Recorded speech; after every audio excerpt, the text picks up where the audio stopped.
The journey west had been a descent into hell, though Eliza Whitmore wouldn't have used such language. Not allowed. Boston ladies didn't speak of hell, even when they were living through it. 23 days in a cramped railway car that smelled of unwashed bodies and coal smoke. 23 days watching civilization thin and scatter through the window until there was nothing left but grass. Endless, rolling grass that made her seasick with its sameness. Other women on the train whispered about their futures with trembling voices. Mail-order brides, most of them. Eliza didn't whisper. She sat rigid in her seat, hands folded over a carpet bag that contained everything she owned, and tried not to think about the fact that she was one of them now. Her father had arranged it with the efficiency of a man selling livestock. Caleb Rourke, Montana rancher, financially stable. You'll be married within a week of arrival. She'd asked what kind of man he was. Her father had looked at her with those flat eyes that had terrified her since childhood. The kind who pays his debts on time. That's all you need to know. The train lurched to a stop in a town too small to deserve the name. Helena, they called it, though it looked more like a wound in the earth. Raw buildings scattered across muddy streets, men who stared too long, and a sky so vast it made her feel like an insect beneath glass. She stepped onto the platform with her bag clutched tight, scanning faces for someone who might be looking for her. The other brides had been collected quickly, swept away by men whose expressions ranged from shy to hungry. Eliza stood alone as the platform emptied, trying to ignore the panic rising in her chest. "Miss Whitmore?" The voice came from behind her, low, rough, like gravel underfoot. She turned. Caleb Rourke was not what she'd expected, though she couldn't have said what she'd expected. He was tall, weathered in the way of men who spent their lives outdoors, with dark hair that needed cutting and eyes that assessed her with uncomfortable directness. Maybe 35, maybe older. The frontier-aged people. "Mr. Rourke."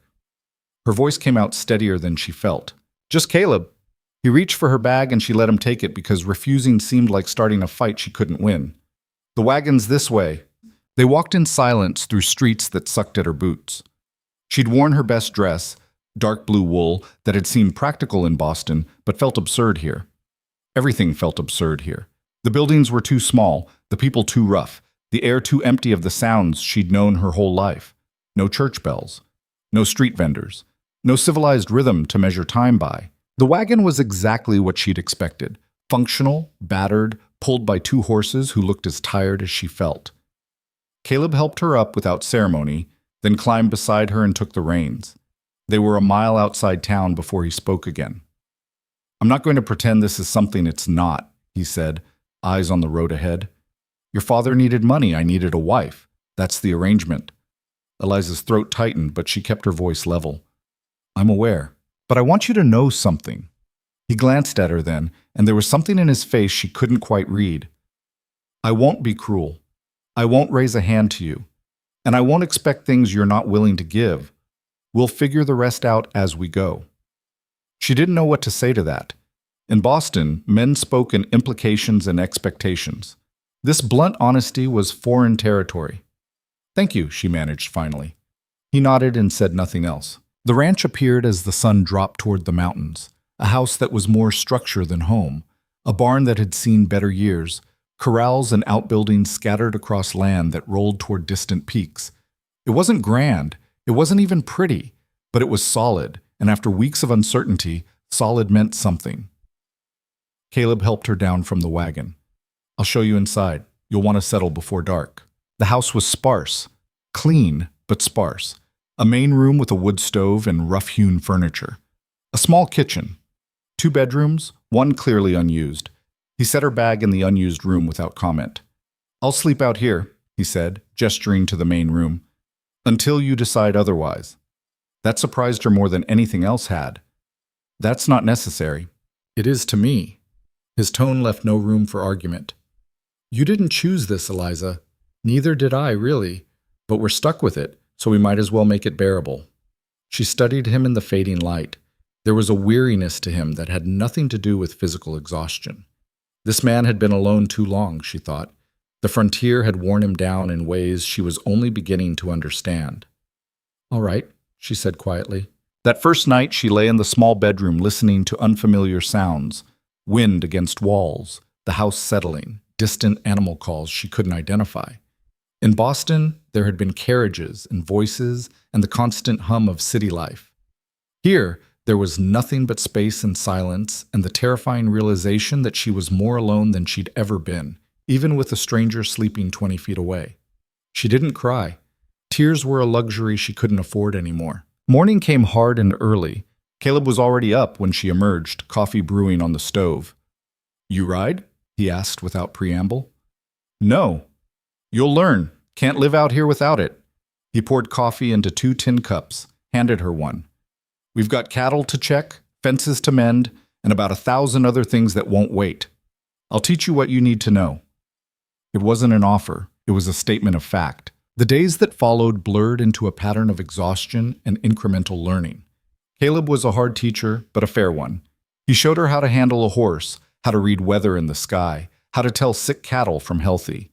He didn't coddle her when she struggled, but he didn't mock her either. When she fell, and she fell often in those first weeks, he'd simply wait for her to get up, then tell her what she'd done wrong. "You're thinking too much," he said one afternoon as she tried to mount a particularly stubborn mare. "The horse knows you're scared. Stop thinking and just do it." "That's not helpful advice," she snapped, surprising herself with the sharpness in her voice. He almost smiled. "It's the only advice that works out here. Montana doesn't care about your thoughts. It cares about your actions." She wanted to argue, but the truth in his words stung too much. Slowly, so slowly she almost didn't notice, things began to shift. The strangeness wore down into something like routine. She learned to read Caleb's moods, sparse as they were. He was quieter in the mornings, more willing to talk after dinner when the work was done. He had a dry sense of humor that caught her off guard, and sometimes when she said something that amused him, his whole face would change. One evening, 3 weeks after her arrival, they sat on the porch watching the sun set over the mountains. The day had been long. They'd spent it repairing a section of fence damaged by what Caleb said was probably a bear, and Eliza's hands were blistered beneath her gloves. "You did good today," Caleb said quietly. She glanced at him, surprised. He wasn't generous with compliments.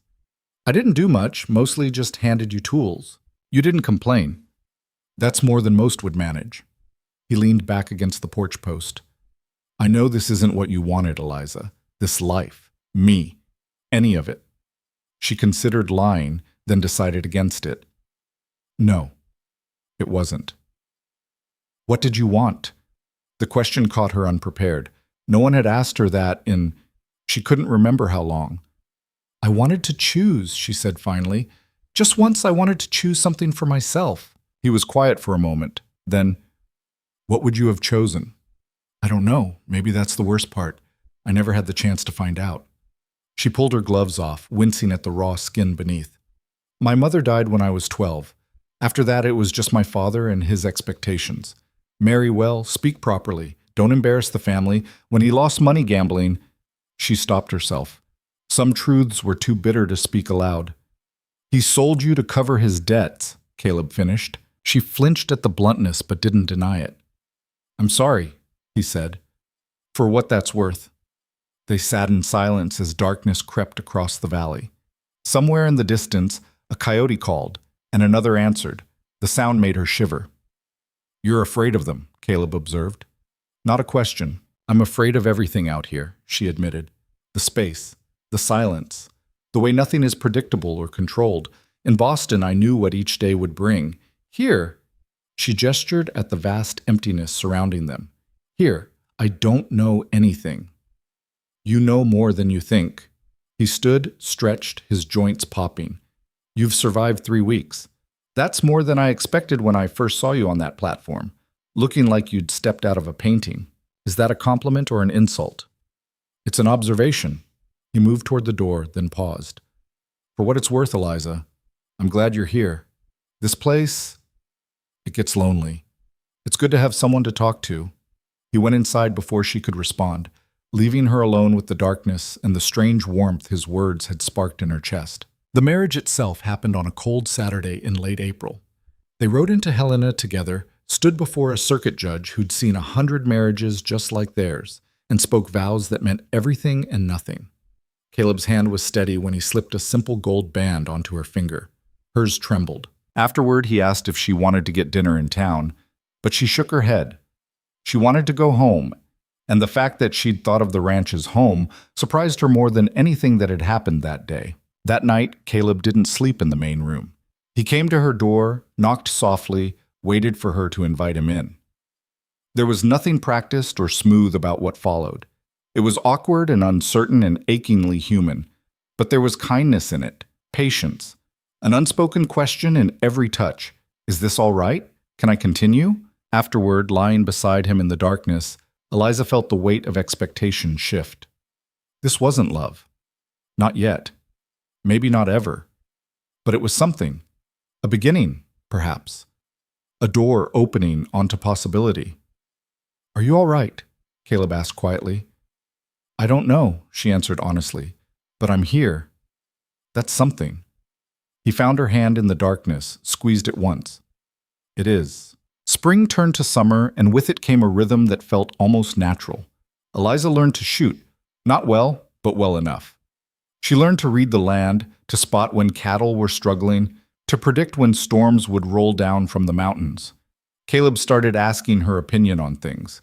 Small things at first, which fence to repair first, whether to sell cattle now or wait for better prices. Then bigger decisions. I'm thinking of buying the Morrison property, he said one evening over dinner.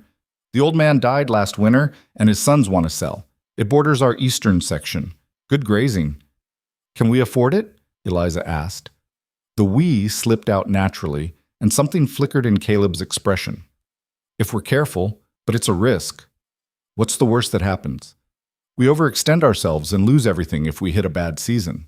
Eliza thought about it, turning the problem over in her mind the way she'd learned to turn soil.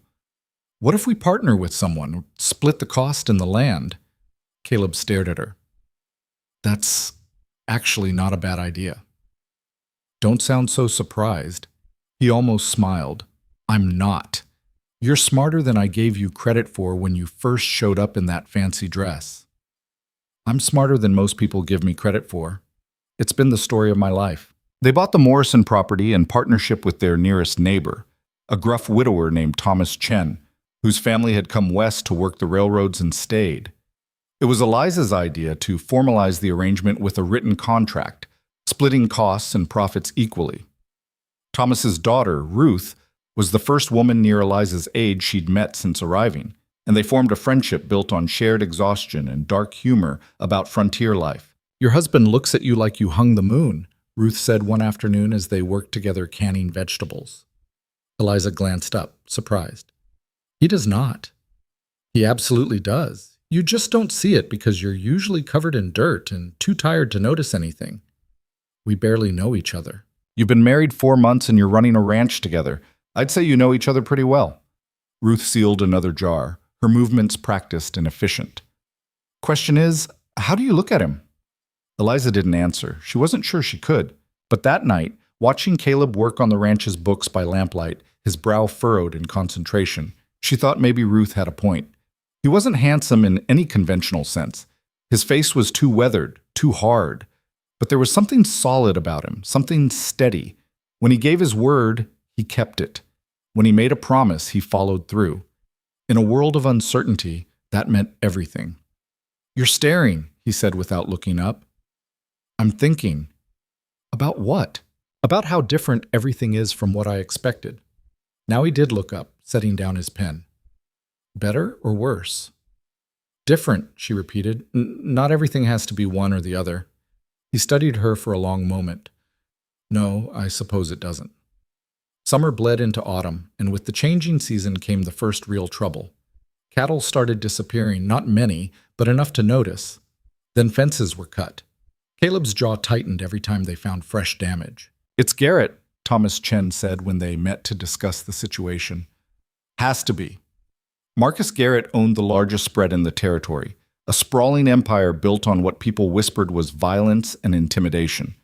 He'd been buying up smaller ranches for years, and those who wouldn't sell often found themselves facing mysterious difficulties.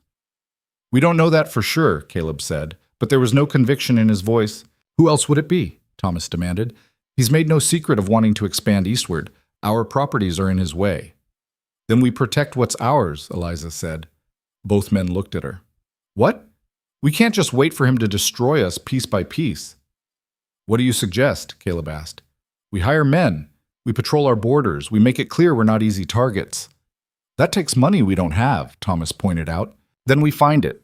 Take out a loan. Partner with other ranchers who are facing the same problems. Strength in numbers. Caleb's expression shifted, and she recognized the look now. It was respect, grudging, but real. She's right. We can't fight this alone. They spent the next month organizing. It turned out half the ranchers in the valley were dealing with similar problems, and Garrett's reach extended farther than anyone had realized. A coalition formed, informal but determined.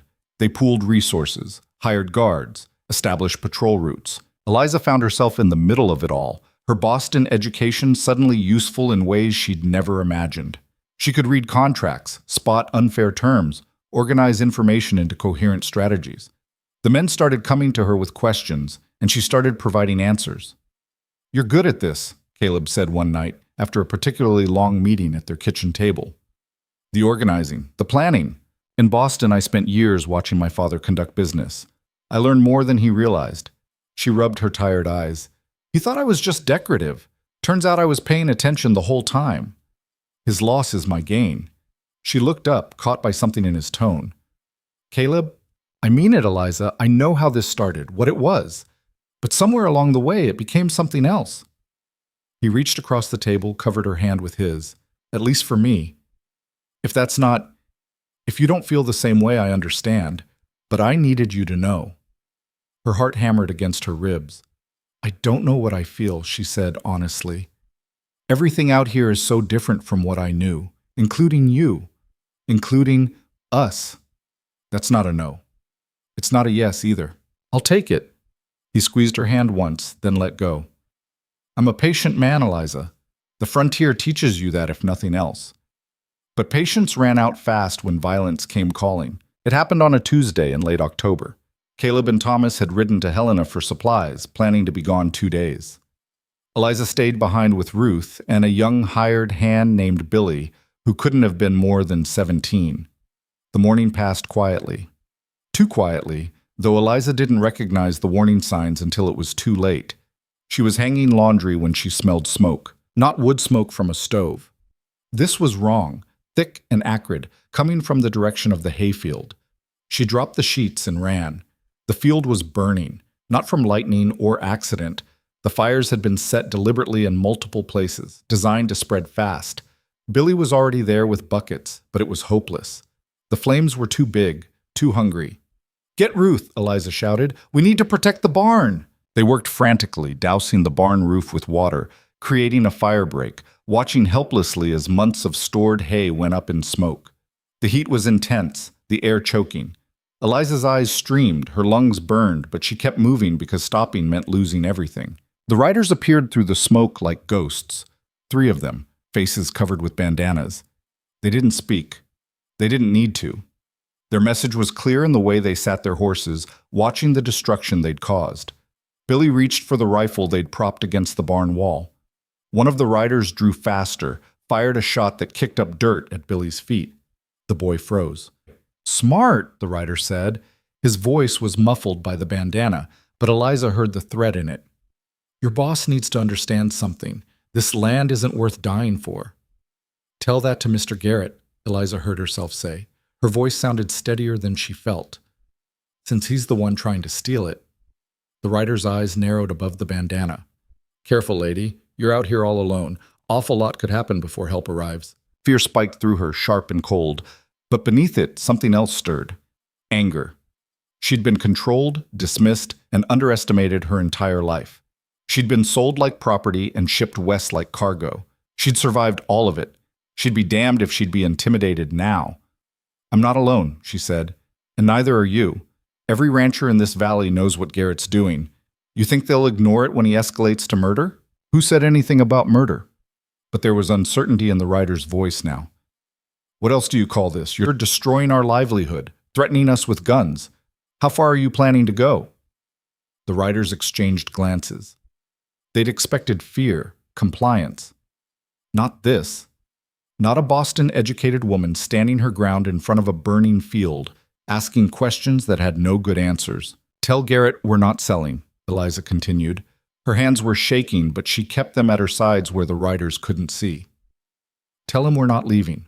Tell him that whatever he does, we'll rebuild, and we'll make sure everyone knows exactly who's responsible. For a long moment, nobody moved. Then the lead rider yanked his horse around. You're making a mistake, he said. It won't be my first. They rode off into the smoke, and as soon as they were out of sight, Eliza's legs gave out. She sat down hard in the dirt, her whole body trembling with aftershock. Ruth was beside her instantly, arms around her shoulders. Are you insane? Ruth demanded. They could have killed you. Maybe, but they didn't. Eliza watched the field burn, watched months of work turn to ash, and now we know for sure what we're dealing with. When Caleb returned the next day and saw the destruction, his face went white, then red, then perfectly, terrifyingly still. Tell me exactly what happened, he said. Eliza told him everything, the riders, the threats, her response.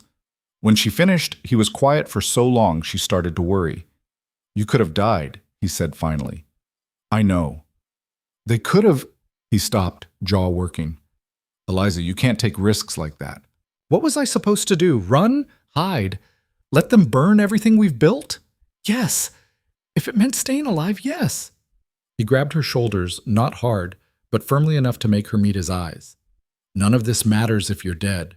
The ranch, the land, the money, none of it matters. She'd never seen him this shaken. Caleb, I can't lose you. The words came out rough, almost angry. I know that's not fair. I know this isn't what you signed up for. But it's true.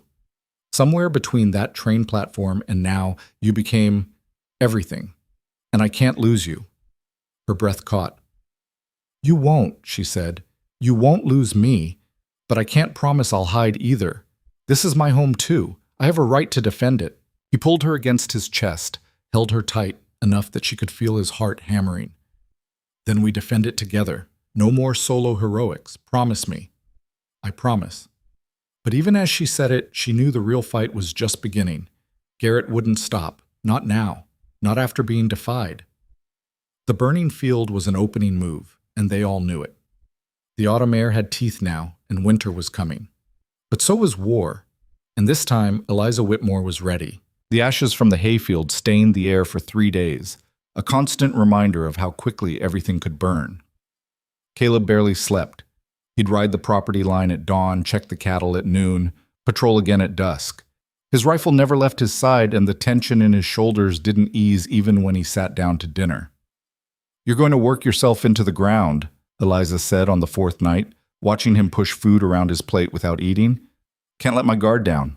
You can't sustain this either. None of us can. She set down her fork. We need a better plan than just waiting for the next attack. Thomas Chen sat across from them, looking equally haggard. He'd taken to staying at their place most nights, safety in numbers.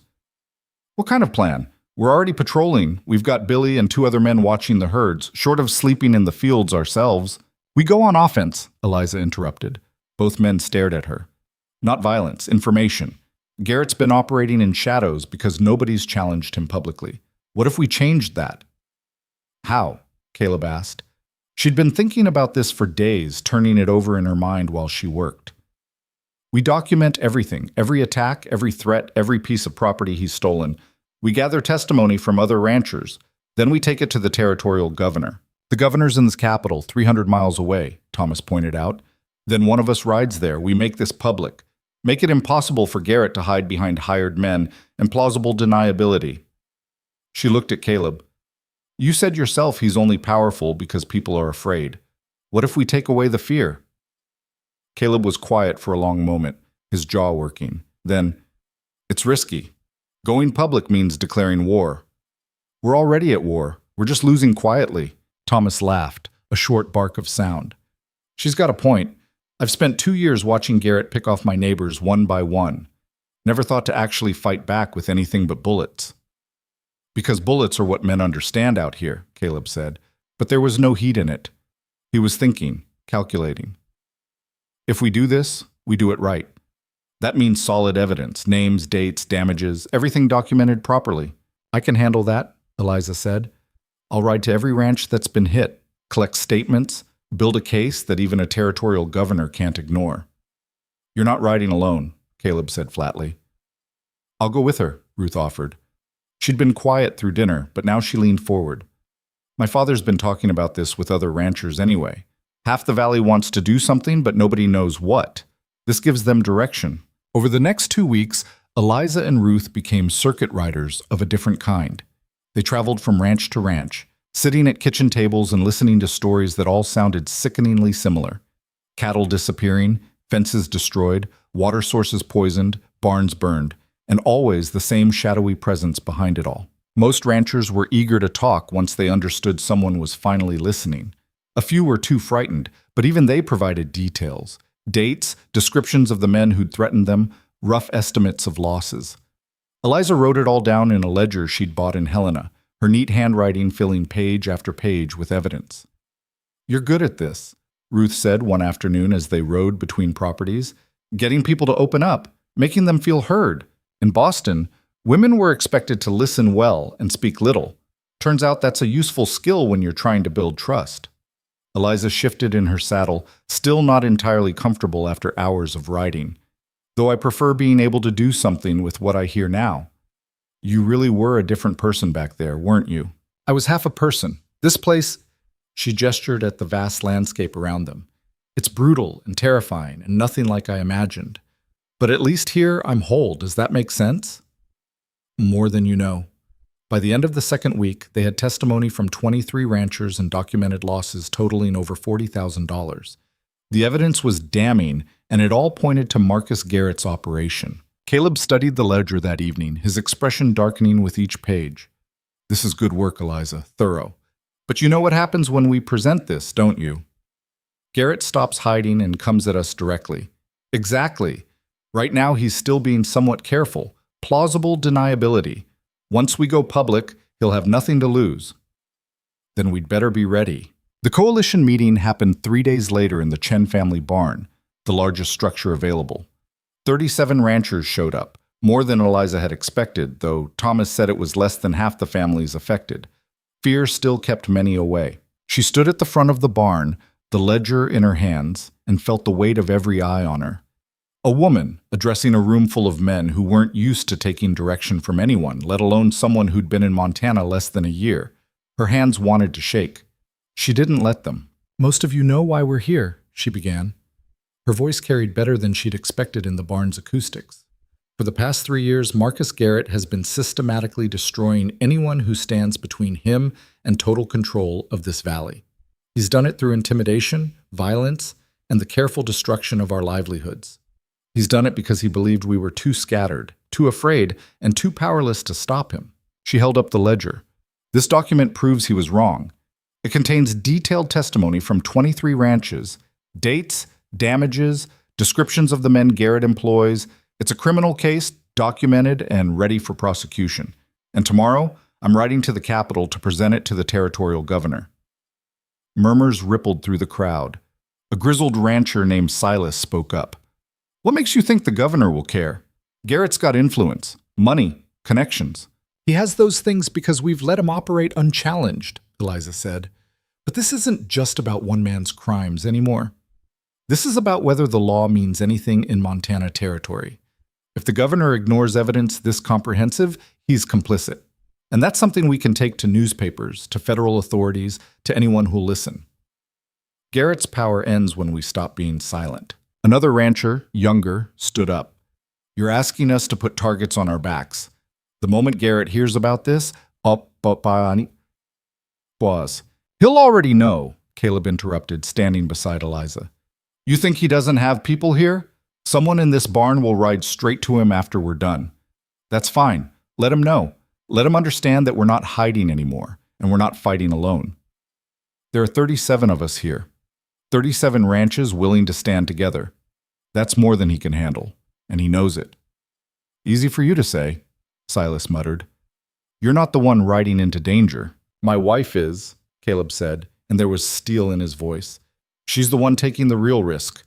The rest of us just have to hold our ground for a few weeks while she makes sure Garrett faces justice. I'm asking you, all of you, can you do that? Can you watch each other's backs long enough for the law to catch up? The silence that followed was heavy, uncertain. Then Thomas Chen stood. I'm in. Garrett ran my brother off his land 2 years ago.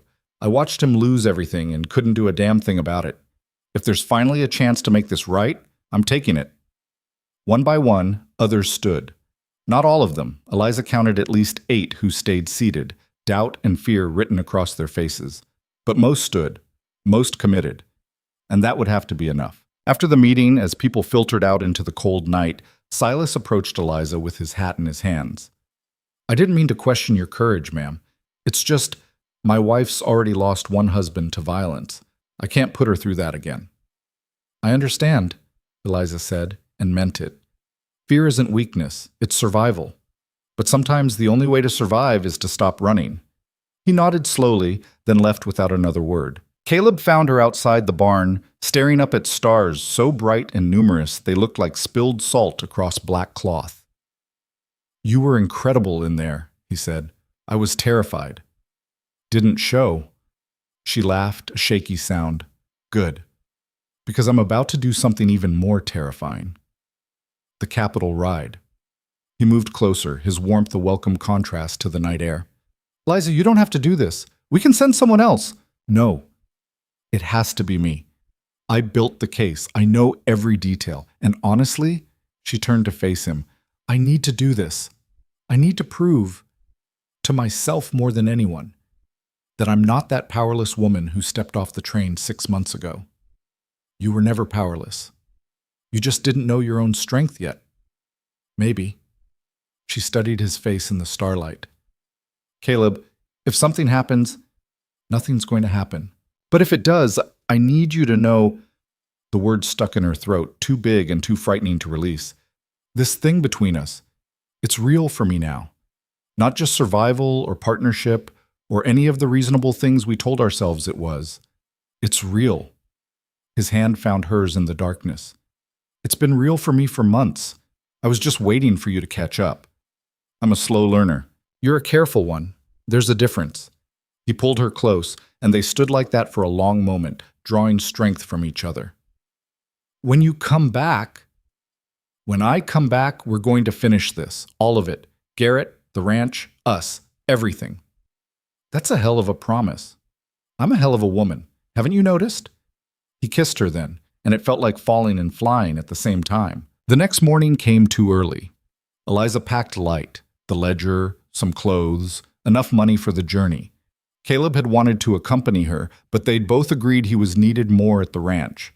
Thomas would ride with her as far as Butte, then turn back. The final leg to the Capitol she'd make alone. Ruth helped her saddle the mare, working in silence until the horse was ready. Then she grabbed Eliza's arm. Promise me you'll be careful, not brave, careful. There's a difference. I'll try to be both. That's not what I asked. Eliza hugged her, sudden and fierce. I promise I'll come back. That good enough? It'll have to be. Caleb walked her to the edge of the property, where Thomas waited with his horse. The morning was cold enough to turn their breath to fog, and frost crunched under the horse's hooves. 2 weeks, Caleb said. 3 at most. If you're not back by then, I'll be back. She touched his face, memorizing the feel of his rough skin, the concern in his eyes. You keep everyone together while I'm gone. Don't let fear break the coalition. I'll do my best. He helped her mount, his hands lingering at her waist a moment longer than necessary. Eliza, I know, me too. Some things didn't need words.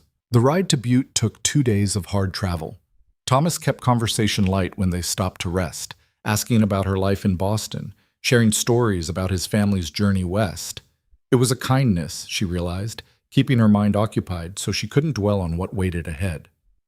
On the second night, camped under stars that seemed close enough to touch, Thomas asked the question she'd been avoiding. What happens if the governor won't help? Eliza stared into the fire, watching flames consume dry wood. Then we try newspapers, federal marshals, anyone who'll listen. We keep fighting until someone cares enough to act. And if nobody does?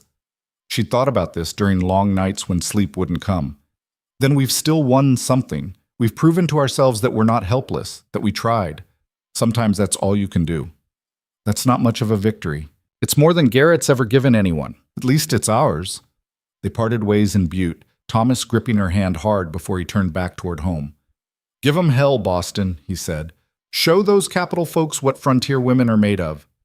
Steel and stubbornness? Exactly. The final leg to Helena alone was the hardest. Not because of the distance, she'd gotten used to long rides by now, but because of the silence. No one to talk to, nothing to distract her from the magnitude of what she was attempting. A woman with a ledger, writing to challenge a man who controlled half the territory. It seemed absurd when she thought about it too hard. So she stopped thinking and just rode. Helena had changed since she'd first arrived. Or maybe she'd changed, and the town just looked different through experienced eyes. The streets were still muddy, the buildings still rough, but now she saw the determination behind it all. People building lives in impossible places. It wasn't so different from what she'd been doing. The territorial governor's office was a modest building trying desperately to look important. She tied her horse outside, brushed trail dust from her clothes, a futile effort, and walked in with the ledger under her arm and her spine straight. A clerk looked up from his desk, took in her appearance with barely concealed disdain. "Can I help you?" "I need to see Governor Hauser. It's urgent." "The governor is a very busy man. You'll need to make an appointment. I have evidence of systematic criminal activity affecting over 40 ranches in the Western Territory. I've ridden 300 miles to present it. The governor will want to see this." She set the ledger on his desk with a solid thunk. "Today." Something in her tone made him reconsider. Or maybe it was the ledger itself, thick with documentation and impossible to dismiss. "Wait here." She waited, standing because sitting felt like surrender. The office smelled of ink and old paper and the peculiar mustiness of government bureaucracy.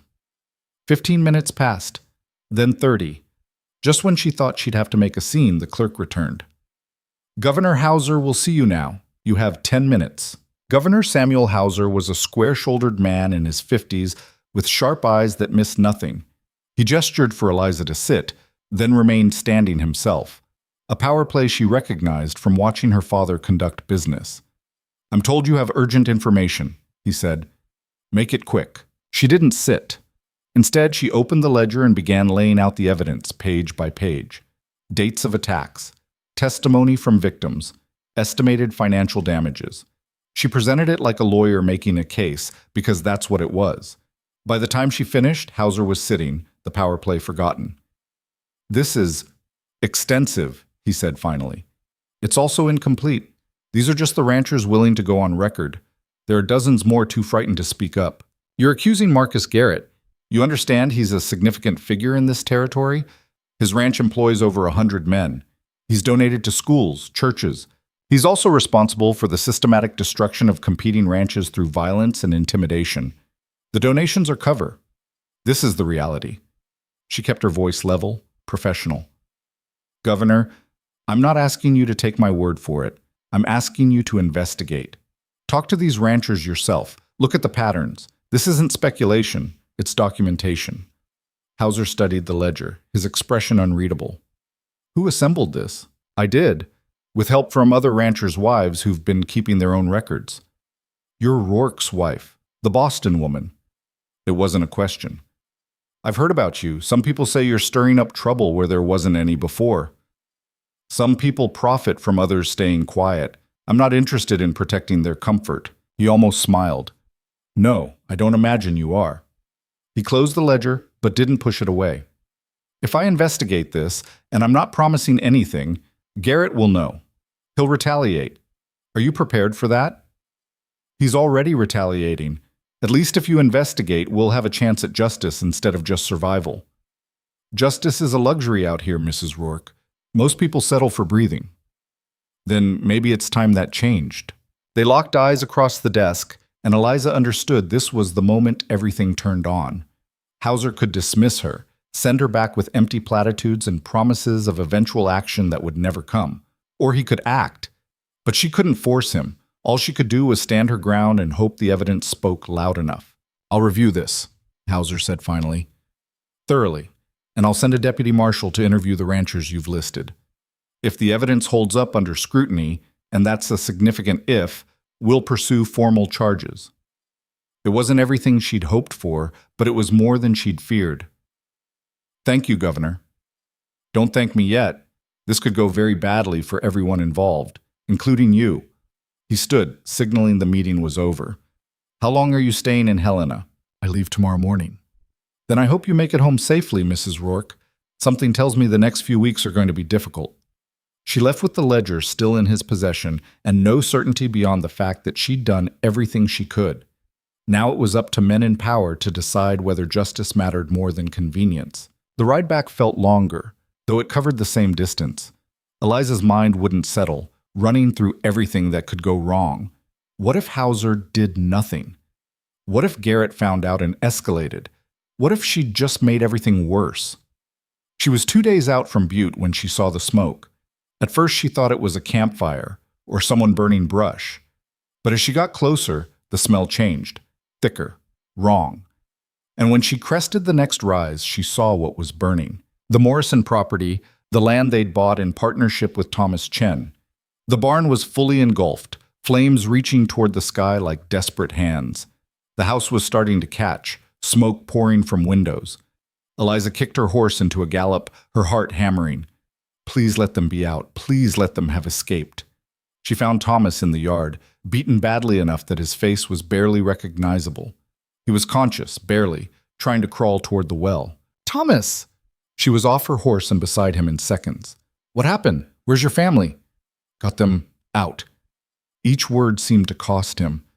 Ruth took them to Simmons Ranch. Came back. Tried to save. Don't talk. Save your strength.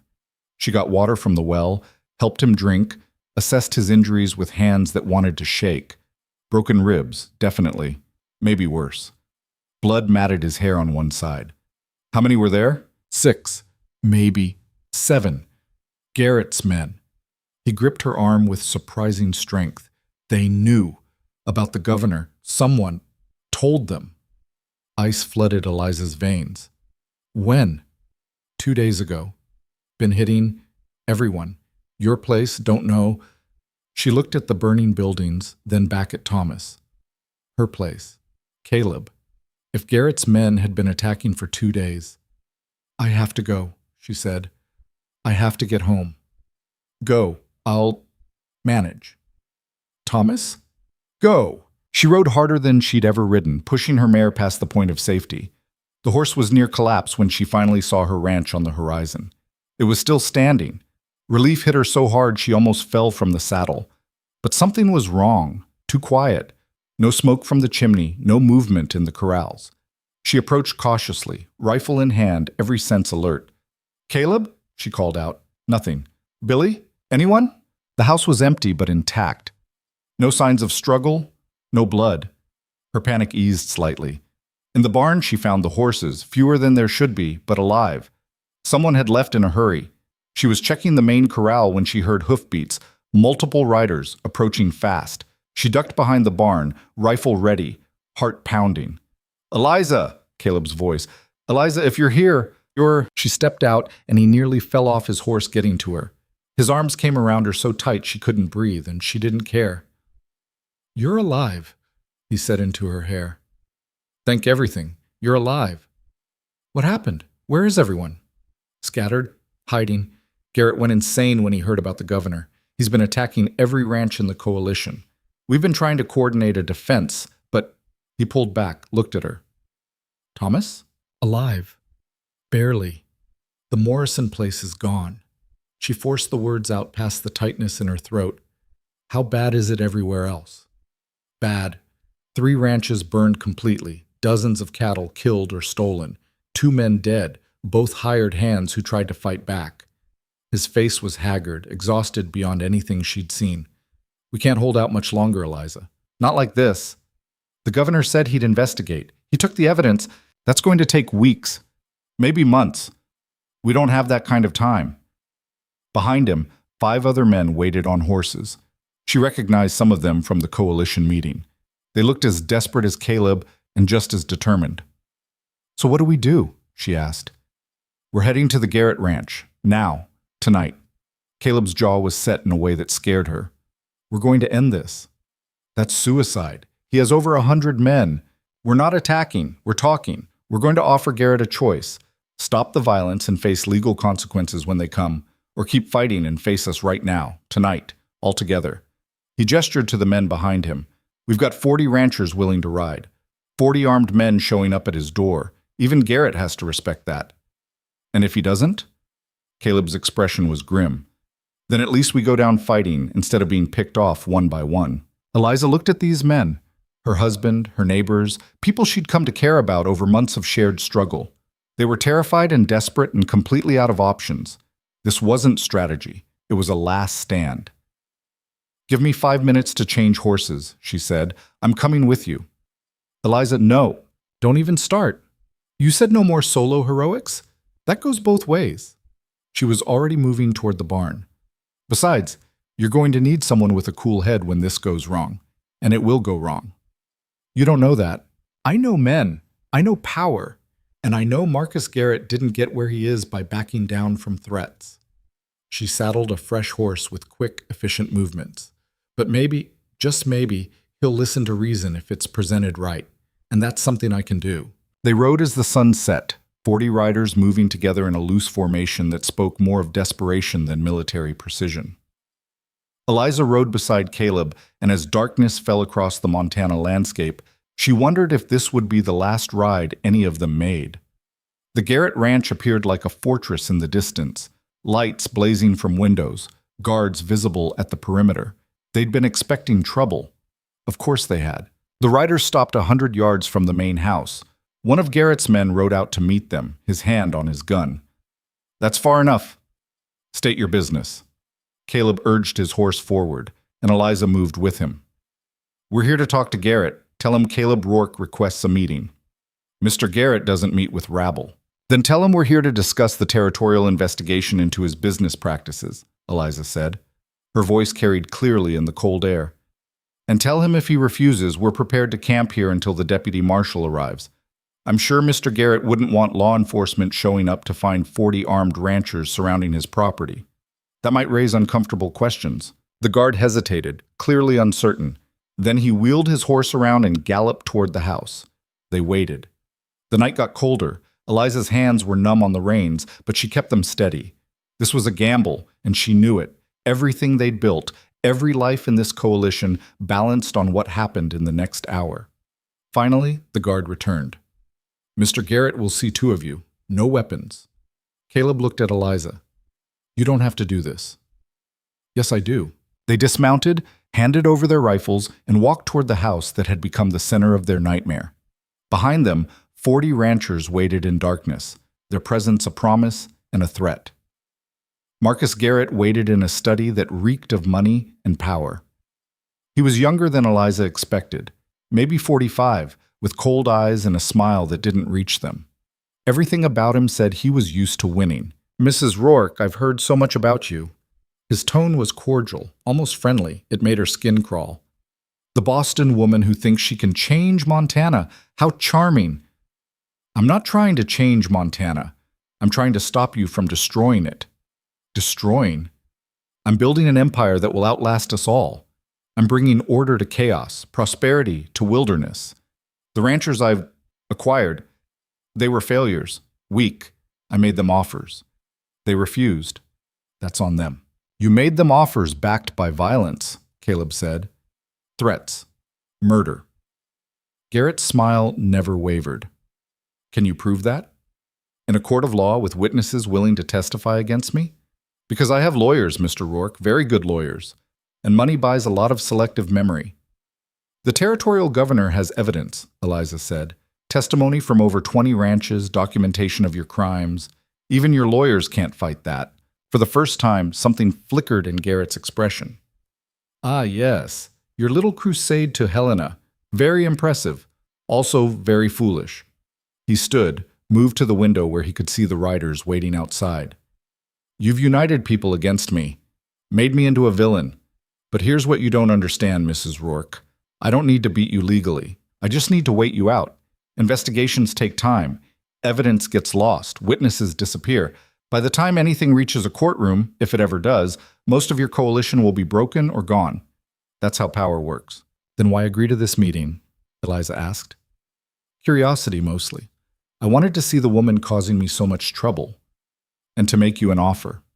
We're not selling." "Not your land?" "Your silence. He turned from the window, fixed them with that cold stare. Walk away.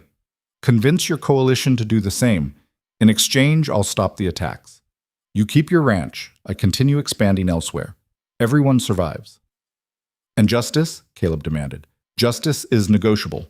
Survival isn't. Eliza felt the weight of it, the temptation of safety, the seduction of surrender. They could accept. Go home. Live quiet lives and pretend none of this had happened. It would be so easy.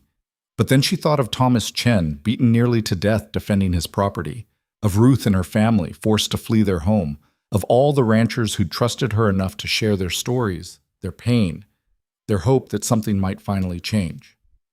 No, she said. Garrett raised an eyebrow. No. We're not walking away, we're not surrendering, and we're certainly not making deals with men who hide behind violence and call it business. She stepped closer to his desk, put her palms flat on its polished surface. Here's our offer, Mr. Garrett. You stop the attacks immediately, you compensate the ranchers you've harmed, and you cooperate with the territorial investigation. In exchange, we don't burn your empire to the ground tonight. You wouldn't dare. 40 men against my 100? You'd be slaughtered. Probably, but win or lose, your house burns. Your barns burn. Everything you've built turns to ash, just like you've done to us. And when the marshal arrives to investigate, he finds your ranch destroyed and dozens of witnesses willing to testify about why. She straightened. You're right that power wins, but power cuts both ways, and right now we're desperate enough to use it. Are you? The room went silent. Garrett studied her with new interest, reassessing. Then he laughed, a genuine sound of surprise. You're either the bravest woman I've met or the most foolish. I haven't decided which. Does it matter? I suppose not. He sat back down, steepled his fingers. You've made your point, Mrs. Rourke, as have your 40 friends outside. But threats only work if you're willing to follow through, and I don't think you are. You're not a killer. Neither are most of the men with you. You're right, Caleb said. We're not killers. We're ranchers. We want to work our land and live our lives. But you've pushed us past the point where we have anything left to lose. And people with nothing to lose are dangerous in ways you can't calculate. Garrett considered this, his expression unreadable. Then, get out. Take your 40 righteous ranchers and go home. I'll think about your offer. If I decide to accept, you'll know within a week. If not, he smiled. Well, you know what happens if not. It wasn't an agreement, but it wasn't an outright refusal either. Eliza and Caleb exchanged glances, a whole conversation happening in that look. They'd gotten as far as they could tonight. Pushing harder might shatter whatever fragile possibility they'd created. 1 week, Eliza said. Then we're done talking. They rode back in silence, the 40 ranchers falling in around them like a protective cocoon. Only when they were miles from Garrett's ranch did anyone speak. What do you think? Thomas Chen, somehow on horseback despite his injuries, asked. Will he accept? I don't know, Eliza admitted. He's calculating odds right now, trying to figure out if we're really desperate enough to follow through. Are we? Someone called from the back. Caleb turned in his saddle. That depends. Are you willing to lose everything for the chance at justice? Because that's what we're talking about. If Garrett calls our bluff, we either back down and lose anyway, or we commit and probably die. There's no middle ground left. The riders exchanged looks in the darkness. Then, one by one, they nodded. Not all of them, but enough. The coalition held. They reached the Rourke Ranch as dawn broke, exhausted and wired with adrenaline. People dispersed to their own properties or to safe houses set up for those who'd been burned out. Eliza and Caleb stumbled into their house, too tired to do more than collapse onto their bed, still fully clothed. I can't believe we survived that, Caleb said. We haven't survived anything yet. We've just delayed the inevitable. But she moved closer to him anyway, drawing comfort from his solid presence. 1 week. Then we find out if we're heroes or corpses. Either way, I'm glad you're here, even if you are completely insane for coming back from Helena. Where else would I be? He kissed her, slow and thorough, and for a moment the world narrowed to just them. Just this. When they finally pulled apart, his eyes were serious. If this goes bad, if Garrett decides to wipe us out, I want you to promise me something. Don't. Promise me you'll run. Don't try to be a hero. Just get on a horse and ride until you're safe. I'm not making that promise. Eliza, no. We're in this together, remember? That was the deal. Partnership. That means we stand together or we fall together, but we don't abandon each other. Ever. She touched his face, felt the rough stubble, the lines that worry had carved. Besides, you're stuck with me now. For better or worse, remember? Those were the vows. I remember. I also remember thinking I was getting a Boston lady who'd keep house and stay out of trouble. How's that working out for you? He laughed, exhausted and genuine. Terribly. You're the most trouble I've ever known. Good. Keeps life interesting. They fell asleep like that, tangled together, still wearing trail dust and the smell of smoke and the bone-deep weariness of people who'd pushed themselves past every limit. The week that followed was the longest of Eliza's life. Every day they expected news, good or bad, from Garrett. Every night they went to sleep, uncertain they'd wake up to see morning. The coalition stayed together through sheer determination, ranchers taking shifts guarding each other's properties, families consolidating into defendable positions. On the 6th day, Ruth came to visit, bringing supplies and nervous energy. Everyone's talking about what happens tomorrow, she said, helping Eliza prepare dinner. If Garrett doesn't respond, then we make good on our threat, or we don't. Either way, something breaks. You're calmer than I'd be. I'm terrified. I'm just good at hiding it. Eliza chopped vegetables with more force than necessary. Do you ever wonder what would have happened if I'd just stayed in Boston, married whoever my father chose, lived a quiet, controlled life? You'd have been miserable. Probably. But also alive. Ruth grabbed her hand, stilling the knife. Listen to me. Whatever happens tomorrow, you did the right thing. You gave people hope. You made them believe they could fight back. That matters, even if we lose. Hope doesn't stop bullets. No, but it's what makes bullets worth risking. The 7th day broke cold and clear. Caleb was up before dawn, checking weapons, preparing for whatever came. Eliza watched him move through familiar routines and felt her heart break a little. This good man, this unexpected partner, this life they'd built together, all of it hung by a thread, waiting for a ruthless stranger's decision. Mid-morning, a rider appeared on the horizon. Single rider, moving slow. Caleb grabbed his rifle, but Eliza put a hand on his arm. Wait, if it was an attack, there'd be more. The rider was one of Garrett's men, carrying a white cloth tied to his saddle. Truce flag. He stopped at the property line, clearly nervous. Mr. Garrett sent me with a message, he called out. Deliver it, Caleb said. He accepts your terms. Attacks stop immediately. He'll cooperate with the investigation, but he wants it known this is a strategic retreat, not surrender. When the law decides in his favor, and he believes it will, he expects the same cooperation from you. Eliza and Caleb exchanged glances. It was less than they'd hoped for, but more than they'd expected. Tell Mr. Garrett we accept, Eliza said. With one addition, any rancher harmed during his campaign gets fair compensation. That's non-negotiable. The messenger nodded and rode off. For a long moment, neither of them moved. Then Caleb let out a breath that seemed to carry months of tension. We did it, he said. We actually did it. We survived, Eliza corrected. The real fight starts when the marshal arrives and we have to prove everything in a court. But for now, yes, we survived. They stood on their porch, looking out at land they'd defended, a life they'd built together from nothing but determination and desperate courage. The frontier stretched before them, vast and unforgiving as ever. But they were still standing, still together, still fighting. And that, Eliza thought, was its own kind of victory. The fragile peace lasted exactly 9 days before it shattered. Eliza was in the barn checking on a mare that had gone lame when she heard the gunshot. Single crack, close enough to make her heart lurch. She grabbed the rifle they kept mounted by the door and ran toward the house. Caleb was on the porch, his own weapon raised, staring at a rider who'd stopped 50 yards out.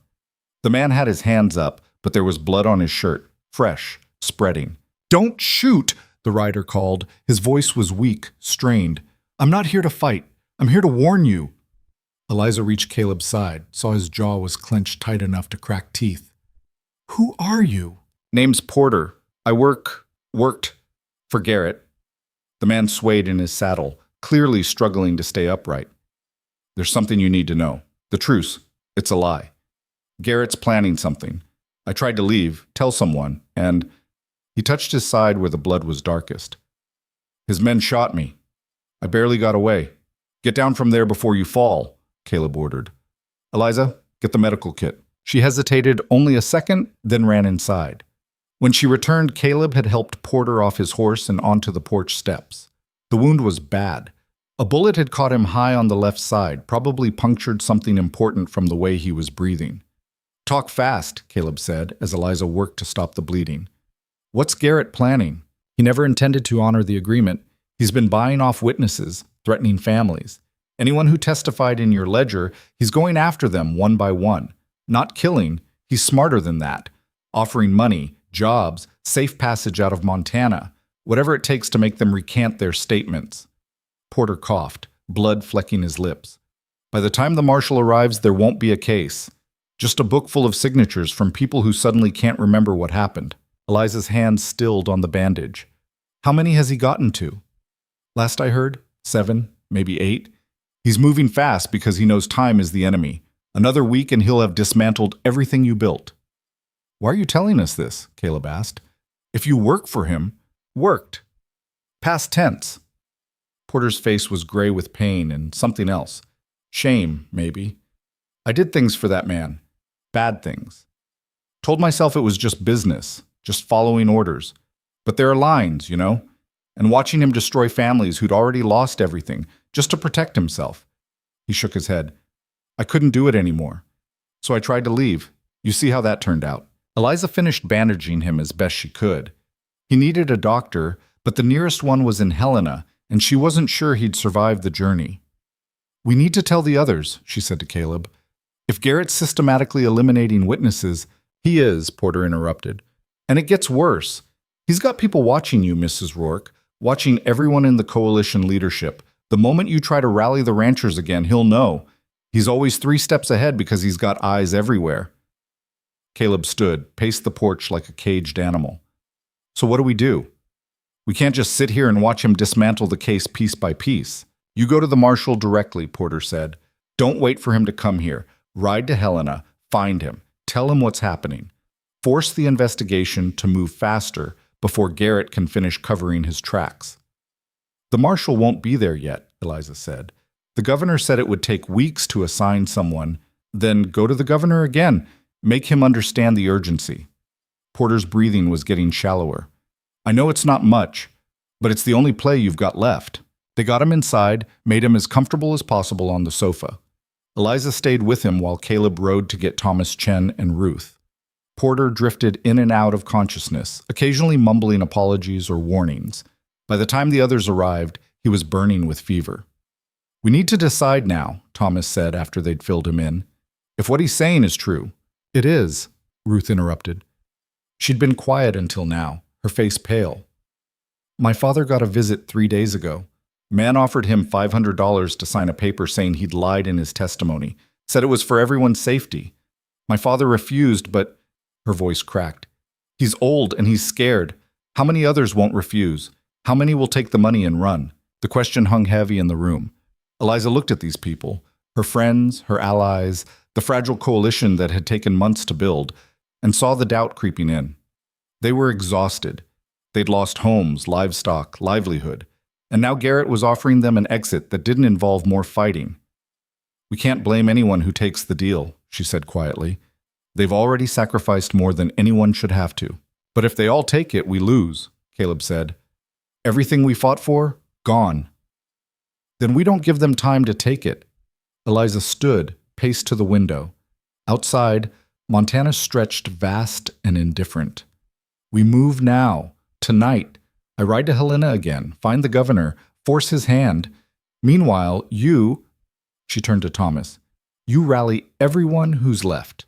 Don't ask them to testify again. Just ask them to hold on a little longer. Can you do that? Thomas nodded slowly. I can try. And me? Ruth asked. Stay with Porter. If he survives, his testimony could be crucial. He's an inside witness, someone who worked for Garrett directly. That carries weight. If he survives, Ruth echoed, looking at the unconscious man whose breathing sounded like gravel shifting. Caleb pulled Eliza aside, his voice low. You can't ride to Helena alone. Not now. If Garrett has people watching, then I don't ride the main roads. I go overland, fast and quiet. I'll be there in 2 days if I push hard. That's dangerous country. Rough terrain, no settlements. It's more dangerous to wait. She grabbed his hands, held tight. Caleb, this is what I do. I ride into danger and somehow talk my way out. You hold the line here. Keep the coalition together. Trust me to handle the politics. He looked at her for a long moment, and she saw the war in his eyes.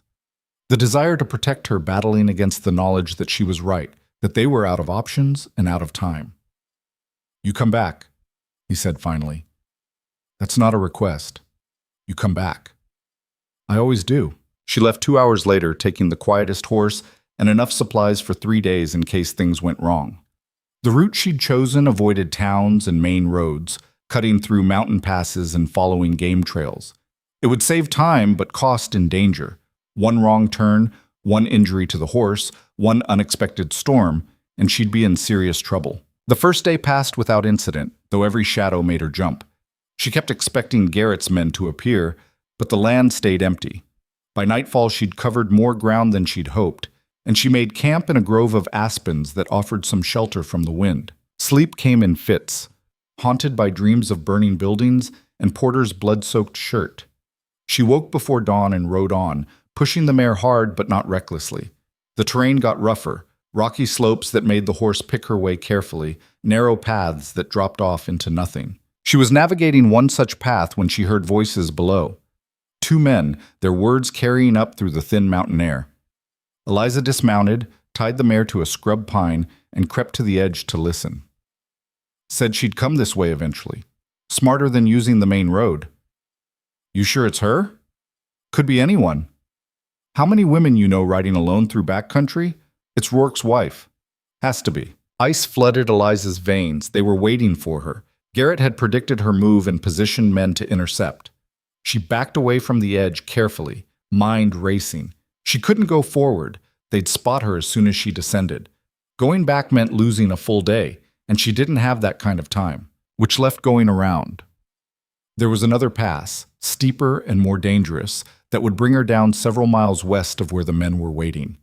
It would be difficult, especially for a tired horse, but it was the only option. She mounted up and turned the mare toward the alternate route. The path was barely visible, more suggestion than reality, and within an hour she understood why nobody used it.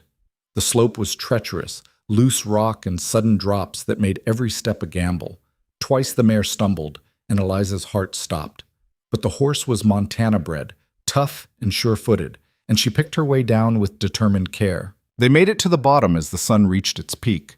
Eliza's hands were cramped from gripping the reins, her whole body tense from hours of controlled terror. But they were past Garrett's ambush, and Helena was only half a day's ride ahead. She reached the capital just after dark, exhausted and filthy and running on nothing but determination. The governor's office was closed, but she went to his residence, a fact she'd learned during her first visit when she'd asked careful questions of the clerk, and pounded on the door until someone answered.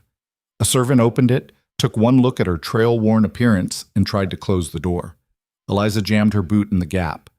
I need to see Governor Hauser, now. It's urgent. The governor is at dinner. Then interrupt his dinner. Tell him Eliza Rourke is here with information about Marcus Garrett. Tell him if he doesn't see me tonight, there won't be a case left to investigate by morning. Something in her voice must have convinced him, because he hesitated, then nodded. Wait here. She waited in the foyer, every muscle screaming for rest she couldn't afford. 5 minutes passed, then 10. Just when she thought the servant had simply locked her out, Governor Hauser appeared, napkin still in hand, looking irritated. Mrs. Rourke, this is highly irregular. Garrett is buying off witnesses, she interrupted. Every rancher who testified in the ledger, he's threatening or bribing them to recant. By the time your marshal arrives, the case will be destroyed. You need to act now. Hauser's irritation shifted to something sharper. How do you know this? One of Garrett's own men defected, told us everything before Garrett's people shot him. He's dying, but if you send someone now, he can still testify. She swayed slightly, caught herself. Governor, I rode 2 days through backcountry to get here. Garrett had men waiting to intercept me on the main road. He knows about the investigation, and he's dismantling it piece by piece. If you don't move fast, he wins. Hauser studied her, and she saw the calculation in his eyes. Political consequences, legal complications. The risk of acting too quickly versus the risk of acting too slowly. Where is this witness now? My ranch, under protection. But he's badly wounded. You need to send someone tonight. It's a 2-day ride. Then they'd better leave soon. Eliza stepped closer, let him see her desperation. You told me justice was a luxury out here. Maybe you're right. But this is your chance to prove it doesn't have to be. Send the marshal now, with deputies, with enough authority to take testimony before Garrett can suppress it all. Show Montana that the law means something beyond who has the most money and the most guns. For a long moment, Hauser said nothing. Then he turned to the servant. Get Deputy Marshal Brennan. Tell him to assemble a team in provision for immediate departure, and send someone to wake Judge Morrison. I need emergency authority for witness protection. Relief hit Eliza so hard she had to grab the doorframe to stay upright. Thank you. Don't thank me yet. This could still go very wrong. But there was something new in Hauser's expression. Respect, maybe, or just recognition of an equal. You can stay here tonight. You look half dead. I need to get back. You need to sleep for 8 hours and eat an actual meal. Your ranchers can hold on that long. Besides, if Garrett's men are watching for you, riding straight back would be suicide. He gestured to the servant. Prepare a guest room, and bring Mrs. Rourke something to eat. She looks like she hasn't had a proper meal in days. Eliza wanted to argue, but her body was screaming for rest, and her mind was too tired to form coherent protests. She let herself be led to a small but clean room where food appeared almost immediately. Real food, hot and plentiful. She ate mechanically, too exhausted to taste it, then collapsed onto the bed still fully clothed. She woke to dawn light and the sounds of horses in the yard below. Through the window, she saw Deputy Marshal Brennan, a hard-faced man in his 50s, organizing a team of 6 deputies. They moved with military efficiency, checking weapons and supplies, clearly experienced in this kind of rapid deployment. Governor Hauser found her as she was preparing to leave. Brennan's taking the main road, moving fast. He should reach your ranch by tomorrow evening. You'll want to take a different route in case Garrett's men are still waiting. I plan to. And Mrs. Rourke? He handed her a sealed document. This is a letter of authority. It empowers anyone in your coalition to provide witness protection and defend against interference. If Garrett tries to stop the investigation, show them this. It won't make you bulletproof, but it might make his men think twice. She took the document, tucked it carefully into her coat. Why are you helping us? Really? You could have dismissed this as frontier squabbling and saved yourself the political headache. Hauser was quiet for a moment, looking out the window at his mobilizing deputies. My father was a rancher, small operation, barely scraped by. When I was 12, a man like Garrett tried to run him off his land. My father fought back and lost everything. We ended up in Helena with nothing. He turned to face her. I became a politician because I thought I could prevent that from happening to others. Turns out politics is mostly about compromise and choosing which injustices to ignore. But sometimes, very rarely, you get a chance to actually do the right thing. This is one of those chances. What if we lose? What if Garrett's lawyers win despite the evidence? Then at least we tried. That has to count for something. Eliza rode out an hour later, taking yet another back route that would bring her home from the north instead of the expected eastern approach. Her body protested every mile, but the knowledge that Brennan and his deputies were already moving kept her going. She reached the ranch the following afternoon to find it transformed into something between a fortress and a refugee camp. Families from burned-out ranches had gathered there, along with coalition members who'd come for mutual protection. Thomas Chen had organized them into watches and work details, creating order from chaos. Caleb saw her coming and was off the porch before she'd even dismounted. He pulled her into his arms hard enough to bruise, and she let herself sink into the embrace for just a moment before duty pulled them apart. "The marshal?" he asked. "Coming. Should be here by dark tomorrow. How's Porter?" "Alive. Barely. Ruth's been nursing him around the clock." He looked past her, scanning the horizon. "Anyone follow you?" "Not that I saw. I varied my route, doubled back twice. If Garrett's men were tracking me, I lost them." She let him lead her toward the house, noting the defensive preparations. Rifles stacked within easy reach, clear sight lines established, even a makeshift barricade that could be deployed quickly. "You've been busy." Thomas has military experience. Turns out fighting in the Indian Wars teaches you a few things about defensive positions. They entered the house where Ruth looked up from Porter's bedside. "You made it," Ruth said, relief obvious in her voice. "Porter's been asking for you. Well, when he's conscious enough to ask for anything." Eliza approached the sofa where Porter lay. His color was worse, his breathing more labored, but his eyes were clear when they focused on her. "You got there?" he managed. "I did. Marshall's on his way. You just need to hold on a little longer." Told them everything I know. Gave Ruth names, dates, where Garrett keeps records. He coughed, a wet sound. "Just in case I don't make it." "You'll make it." But even as she said it, she knew it was probably a lie. The fever was winning, and infection had set deep. Without a real doctor, without proper medicine, Porter was dying by inches. He seemed to know it too. "Make it worth it," he said. What I'm doing now, make sure it matters." "It will, I promise." That night, Eliza sat on the porch with Caleb and Thomas, watching the stars come out one by one. Tomorrow the marshal would arrive, and with him, the real reckoning. Either they'd have enough evidence to bring Garrett down, or they wouldn't. Either justice would prevail, or they'd have to figure out how to survive its absence.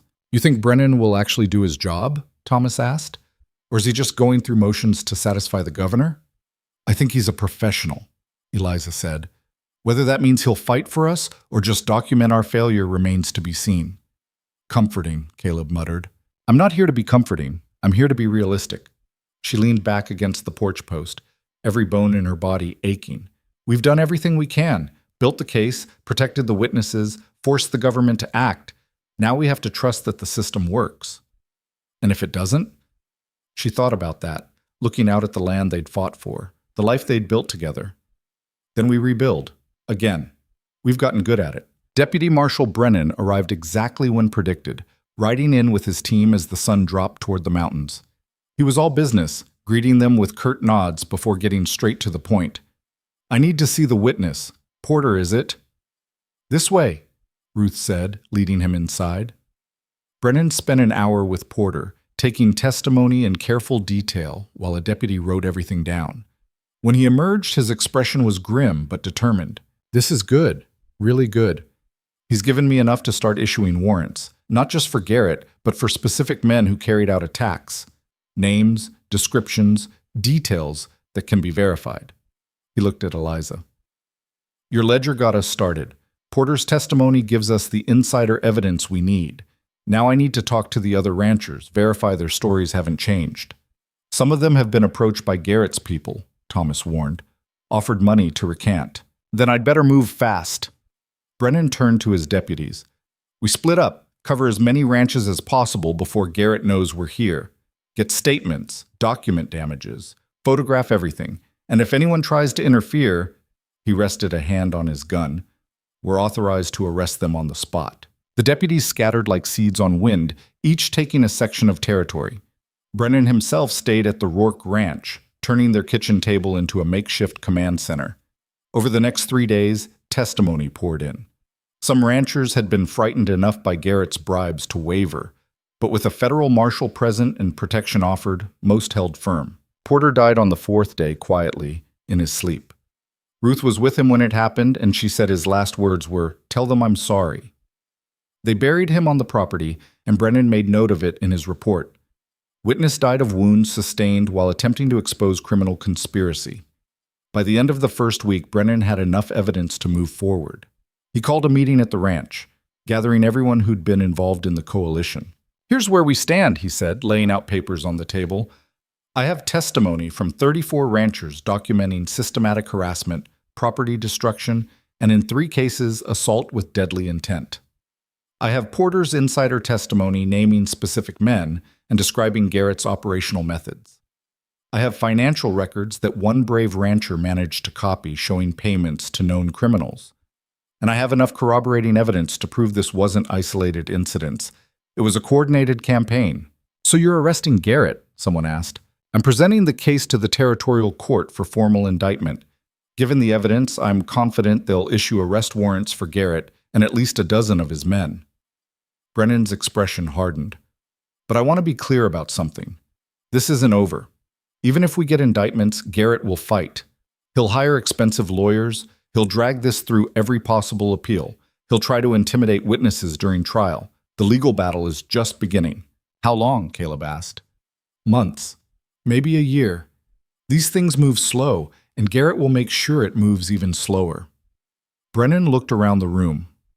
I need you all to understand what you're committing to. This isn't a quick victory. It's going to be hard, expensive, and dangerous. Some of you might not survive to see the end of it. Silence fell over the room. Eliza looked at these people, exhausted, traumatized, pushed to every limit, and wondered if they had anything left to give. Wondered if she did. Then Thomas Chen stood. We've come this far. No point turning back now. One by one, others nodded agreement. Not everyone. A few people quietly left, and Eliza didn't blame them. But most stayed. Most committed to seeing it through. Brennan gathered his evidence and left for Helena 2 days later. Before he rode out, he pulled Eliza aside. You did something remarkable here, Mrs. Rourke. Most people in your position would have accepted their lot, kept their heads down. You organized a resistance. That takes courage. Or stupidity. I'm still not sure which. Maybe both. The best kinds of courage usually are. He mounted his horse, tipped his hat to her. Watch yourself. Garrett knows he's cornered now, and cornered men are dangerous.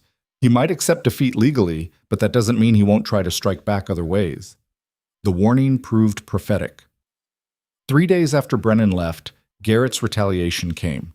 Not with violence, but with something arguably worse. Foreclosures, debt collection, legal seizures. Garrett had been quietly buying up loans from local banks, and now he called them all due at once. Ranchers who'd borrowed money to get through the crisis suddenly found themselves facing immediate repayment or forfeiture.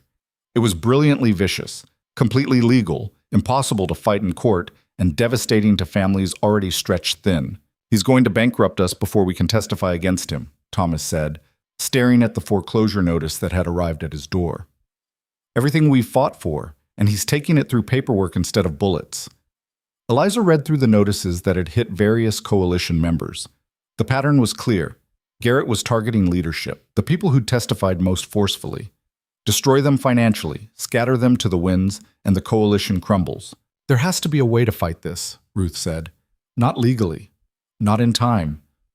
Eliza set down the papers, feeling the weight of defeat settling over her.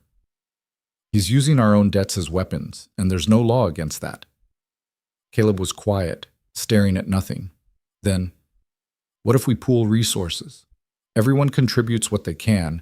We pay off the most critical loans first, protect the people who need it most. We don't have that kind of money, Thomas said flatly. Between us all, we might scrape together enough to save 2 or 3 ranches, not 30. Then we find outside money, investors, other ranchers not in Garrett's territory who have a stake in stopping this kind of predatory behavior. Eliza was thinking out loud now, turning the problem over. We're not just fighting for ourselves anymore. We're fighting for the principle that someone can't just buy their way to total control. There have to be people who care about that. And if there aren't, Ruth asked quietly, then we lose. Eliza looked at her friends. These people she'd come to care about more than she'd ever expected. But we lose knowing we tried everything. That has to count for something. It wasn't much comfort, but it was all they had. Over the following weeks, Eliza wrote letters, dozens of them, to newspapers, to Eastern investors, to anyone who might care that Montana territory was being carved up by one ruthless man. Some went unanswered. Others came back with polite refusals. But a few, just a few, came back with interest. A mining company concerned about Garrett's expansion toward their territory. A group of Eastern investors looking for moral investments. Even another territorial governor from Colorado who dealt with similar situations and wanted to help establish precedent. Money started trickling in. Not enough to save everyone, but enough to keep the core coalition intact. Enough to prove they weren't completely alone in this fight. And then 6 weeks after Brennan had left for Helena, word came that changed everything. The territorial court had issued indictments. Arrest warrants had been signed. And Marcus Garrett, untouchable, powerful Marcus Garrett, was in federal custody awaiting trial. The news spread through the valley like wildfire. Eliza heard it from a rider who'd come straight from Helena, and for a moment she couldn't breathe, couldn't process that after everything, after months of struggle and sacrifice, they'd actually done it. They arrested him, she said to Caleb, the words feeling unreal in her mouth. They actually arrested him. He grabbed her, lifted her off her feet, spun her around in a rare moment of unrestrained joy. When he set her down, his eyes were bright with something that might have been tears. "We won," he said. "We survived," she corrected. "The trial hasn't even started yet." "Let me have this moment, Eliza. Just this one moment where we celebrate instead of worrying about what comes next." So she did. She let herself feel the victory, however temporary.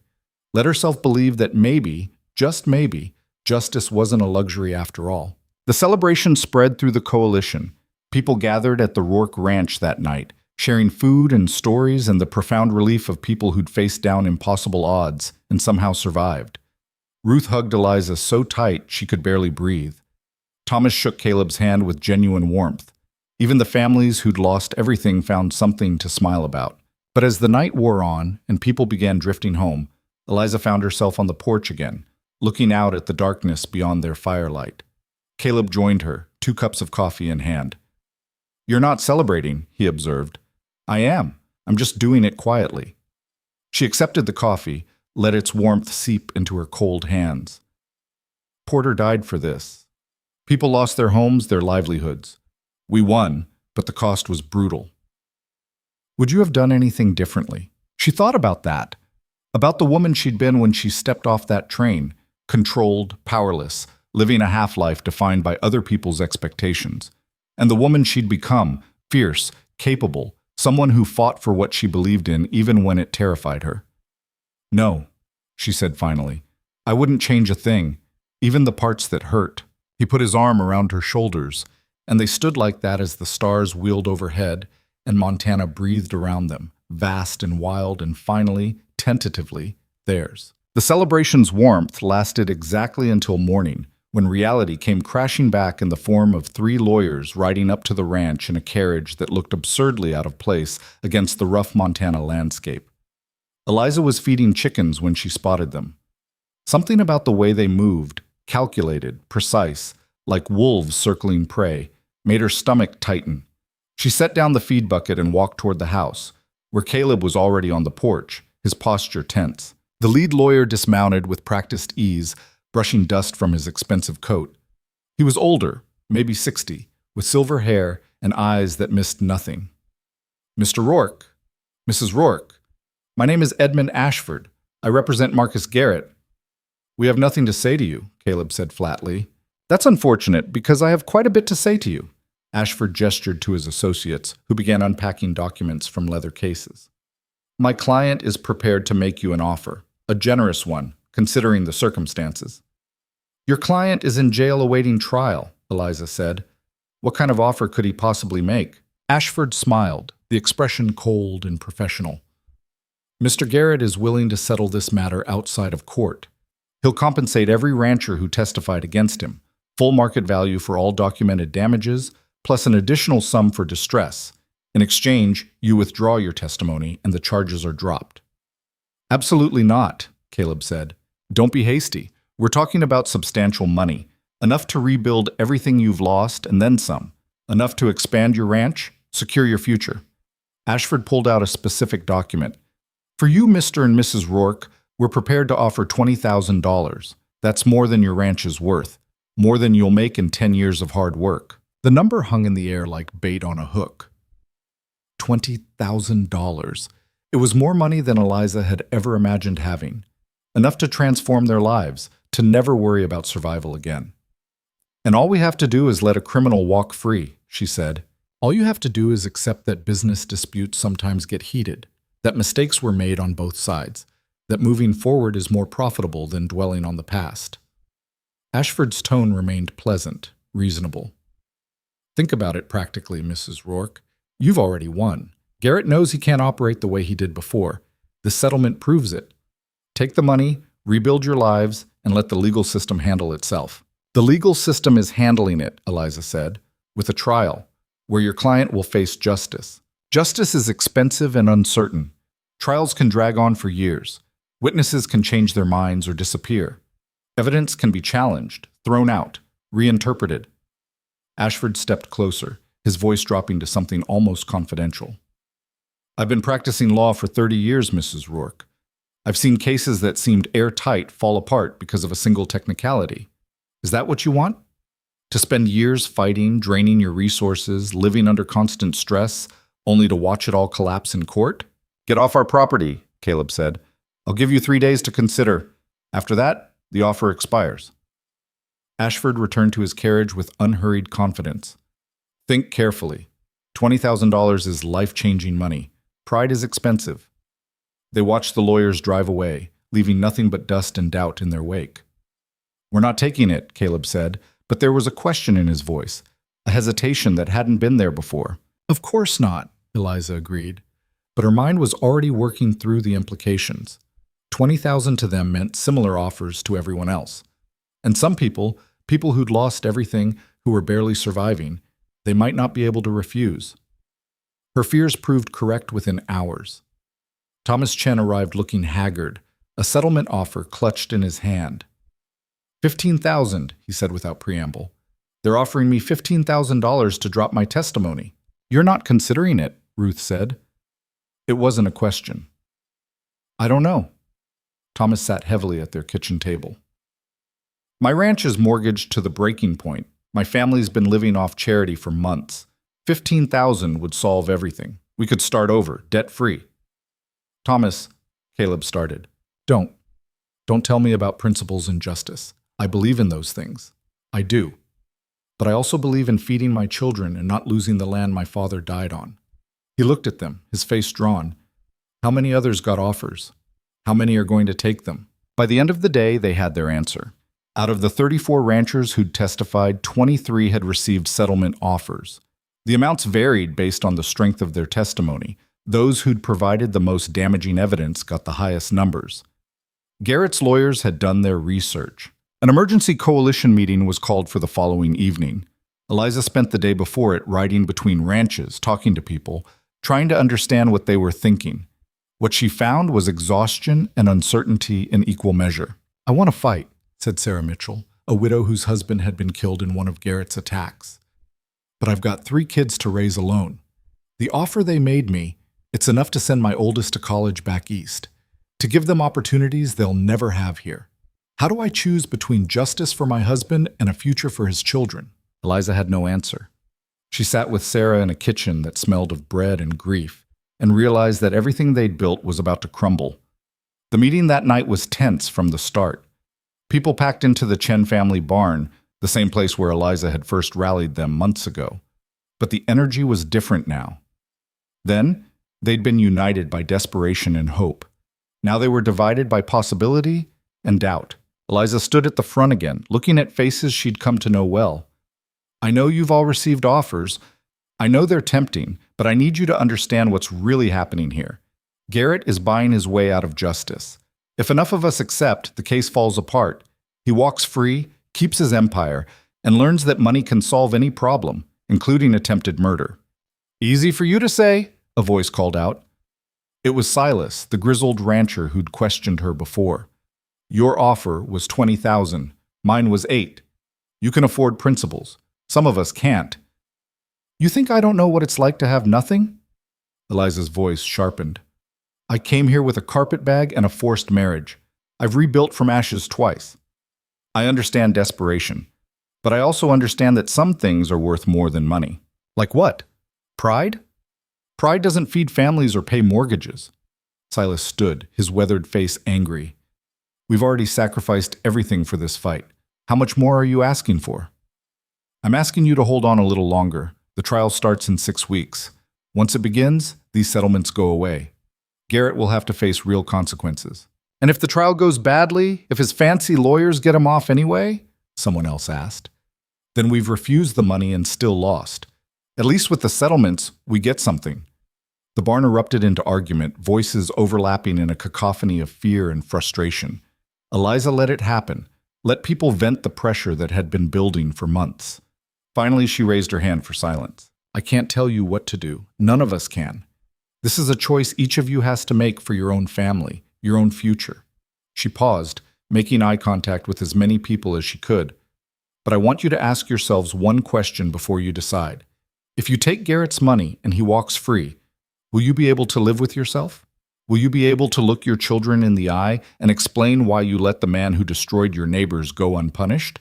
Because that money comes with a cost, and it's not the kind you can pay off. The silence that followed was heavy, uncertain. Then Thomas Chen stood. "I've been thinking about my brother," he said quietly. "The one Garrett ran off 2 years ago. He took a settlement then, not as much as they're offering now, but enough to start over somewhere else. I asked him once if he regretted it. You know what he said? He said every dollar of that money tasted like shame, that he spent it all trying to forget where it came from, and failed." Thomas looked around the barn. "I don't want to spend the rest of my life trying to forget. I'm voting to hold out for the trial." Ruth stood beside her father. "So am I." One by one, others stood. Not everyone. Silas remained seated, along with at least a dozen others. But enough stood to matter, enough to keep the case alive. "Those who want to take the settlements, I understand," Eliza said. "No judgment, no hard feelings. But those who want to fight, we need to be ready. Because Garrett's not going to stop with money. He'll try everything else he can think of." She was right. Over the following weeks, the pressure intensified from every direction. Newspapers began running stories questioning the credibility of the witnesses. Anonymous letters arrived threatening violence. Some ranchers found their water supplies contaminated. Others faced mysterious accidents, broken equipment, sick livestock, fires that started with no clear cause. 8 ranchers accepted settlements and withdrew their testimony. The coalition shrank, but its core held firm. Those who remained did so with the kind of determination that comes from having nothing left to lose. Caleb took to sleeping in shifts, one eye always on the horizon. Eliza organized the remaining families into a mutual protection network, ensuring no ranch was ever left undefended. They were preparing for war again, but this time the battlefield was legal as much as physical. The trial date approached like a storm on the horizon, inevitable and potentially devastating. Deputy Marshal Brennan returned to prepare the prosecution's case, meeting with witnesses individually to review their testimony and steel their resolve. "You're going to be cross-examined," he warned during one session at the Rourke Ranch. "Garrett's lawyers are among the best in the territory. They'll try to make you look like liars, opportunists, people with grudges. They'll attack your credibility, your memory, your motives. You need to be ready." "How do we prepare for that?" Ruth asked. "By knowing your story inside and out. By staying calm even when they're trying to provoke you. By remembering that the truth is on your side." Brennan looked at each of them. "But I won't lie to you. It's going to be brutal. Testifying in a high-profile trial like this, it's not like giving a statement in a ledger. You'll be under oath in front of a judge and jury, with Garrett's lawyers trying to tear apart everything you say." Eliza felt the weight of it settling over her. She'd pushed for this trial, organized the coalition, convinced people to risk everything for justice. Now she had to deliver. The night before they were set to leave for Helena and the trial, Eliza couldn't sleep. She found herself on the porch again, her thinking place, the spot where so many important decisions had been made. The Montana night was clear and cold, stars so bright they seemed close enough to touch. Caleb joined her without speaking, just sat beside her on the steps and waited. "What if I'm wrong?" she said finally. "What if we go through this trial and lose anyway? What if people sacrifice those settlements for nothing? Then we lose, but at least we fought. That's not much comfort to families who could have had financial security." "No, it's not." He was quiet for a moment. "When you first arrived, do you remember what you said you wanted? To choose, to have control over my own life. And have you had that? Here, in all this chaos and danger?" Eliza thought about it, about the decisions she'd made, the risks she'd taken, the person she'd become. "Yes, more than I ever did in Boston." "Then maybe that's worth something. Maybe giving people the choice to fight for justice instead of accepting money for silence. Maybe that's valuable even if we lose, because we chose it. We weren't forced or manipulated or bought. We chose to stand up." "When did you get so philosophical?" "I married a woman who makes me think about things. It's a dangerous habit." She leaned against him, drawing warmth and strength in equal measure. "Whatever happens in Helena, we face it together.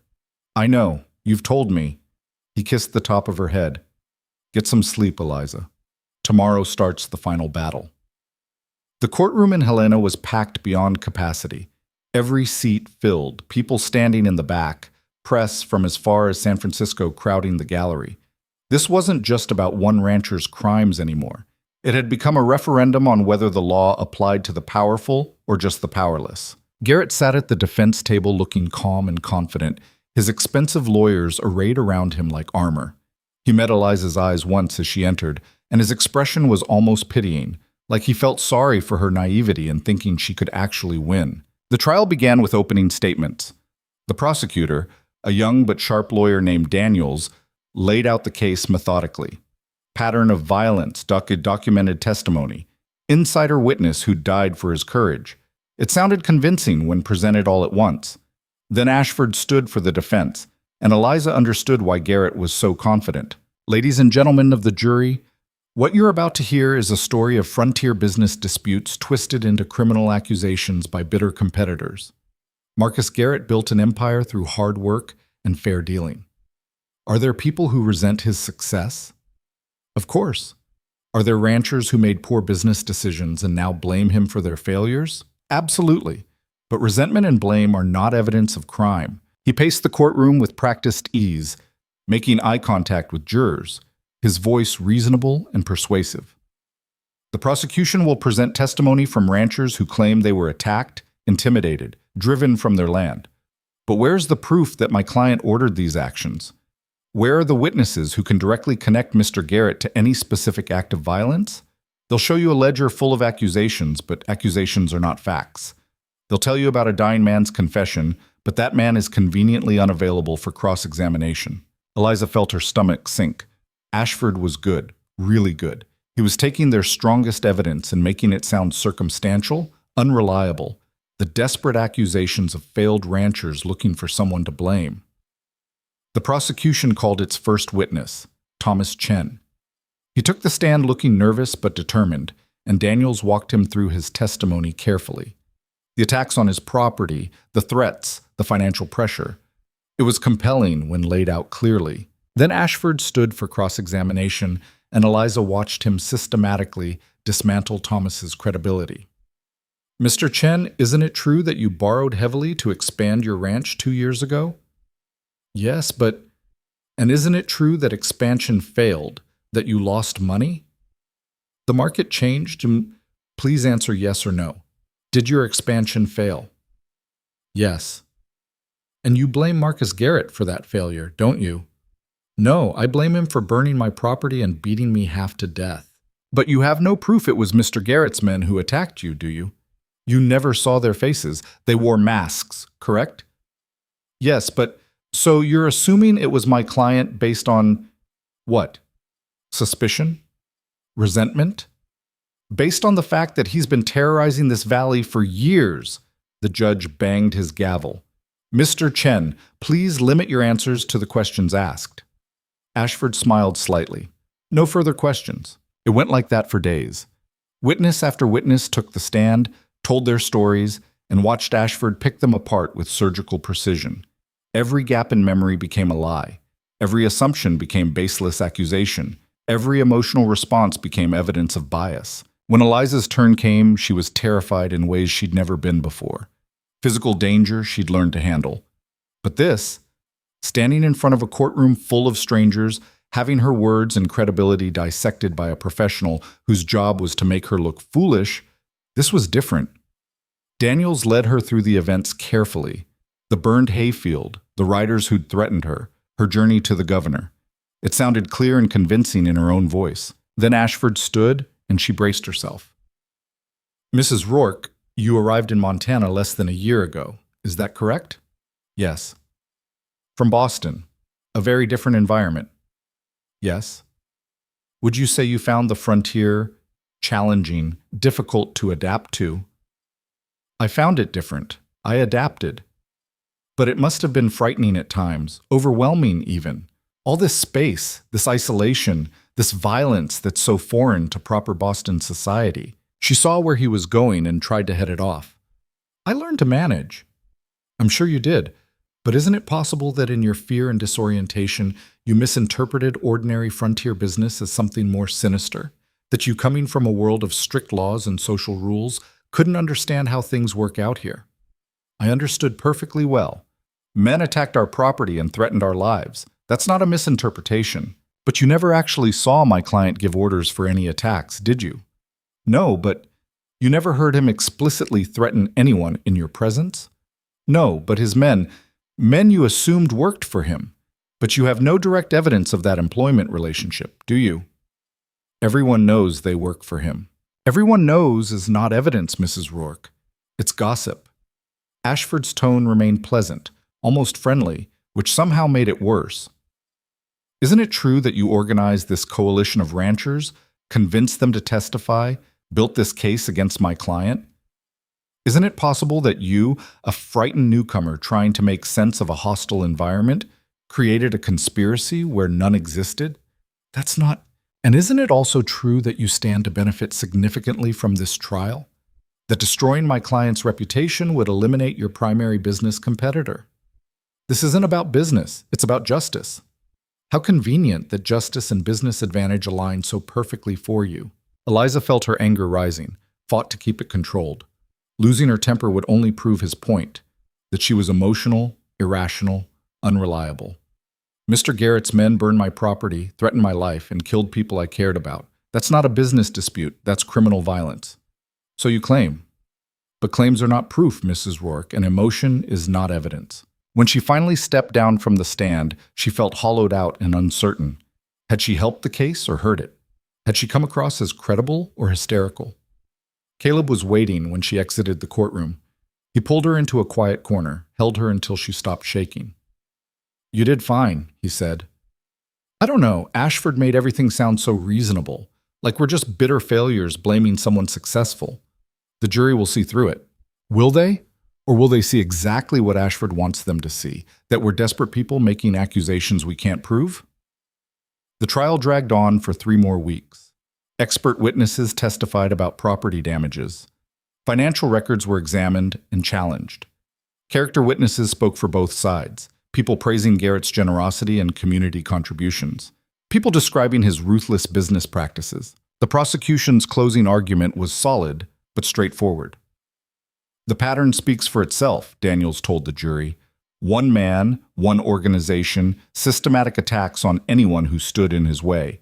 The evidence may be circumstantial, but it all points in the same direction." Ashford's closing was masterful. He painted Garrett as a successful businessman, victimized by jealous competitors, the legal system weaponized by people who couldn't compete fairly. He made the ranchers sound like a mob, Eliza like their ringleader, and the whole case like a witch hunt motivated by envy and desperation. "My client is guilty of one thing only," Ashford concluded: success. In a place where success is rare and hard-won, he achieved it, and for that, he's being punished. Don't let this travesty of justice continue. Find Marcus Garrett not guilty, and send a message that in Montana territory, we don't convict people based on gossip and resentment. The jury deliberated for 2 days. 2 days of waiting, pacing, second-guessing every decision that had led to this moment. Eliza barely ate, couldn't sleep, felt like she was coming apart from the inside. On the afternoon of the second day, word came that the jury had reached a verdict. The courtroom filled again, packed even tighter than before. Garrett sat calm and composed at the defense table. Eliza gripped Caleb's hand hard enough to hurt as the jury filed in. "On the charge of conspiracy to commit arson, how do you find?" The foreman, a weathered man who'd spent the entire trial with an unreadable expression, stood. "Guilty." Eliza's heart stopped, then started again, too fast. "On the charge of conspiracy to commit assault?" "Guilty." "On the charge of attempted murder?" A pause. Long enough that Eliza's hopes started to fracture, then, "Guilty." The courtroom erupted. Garrett's face went pale, then red. His lawyers immediately began shouting about appeals. The judge banged his gavel repeatedly, calling for order. Through it all, Eliza sat frozen, unable to process what had just happened. They'd won. Against impossible odds, against expensive lawyers and bought influence and every advantage money could provide, they'd won. The judge sentenced Garrett to 15 years in territorial prison and ordered his assets seized to pay restitution to the families he'd harmed. His empire, built over decades of ruthless calculation, dismantled in a single afternoon. Outside the courthouse, The coalition members who'd come for the verdict celebrated with tears and embraces and the profound relief of people who'd fought desperately for something that mattered and somehow, impossibly, prevailed. Thomas Chen shook Eliza's hand with both of his eyes wet. "We did it. We actually did it." "You did it," Eliza corrected. "Every person who testified, who held firm, who refused the settlements.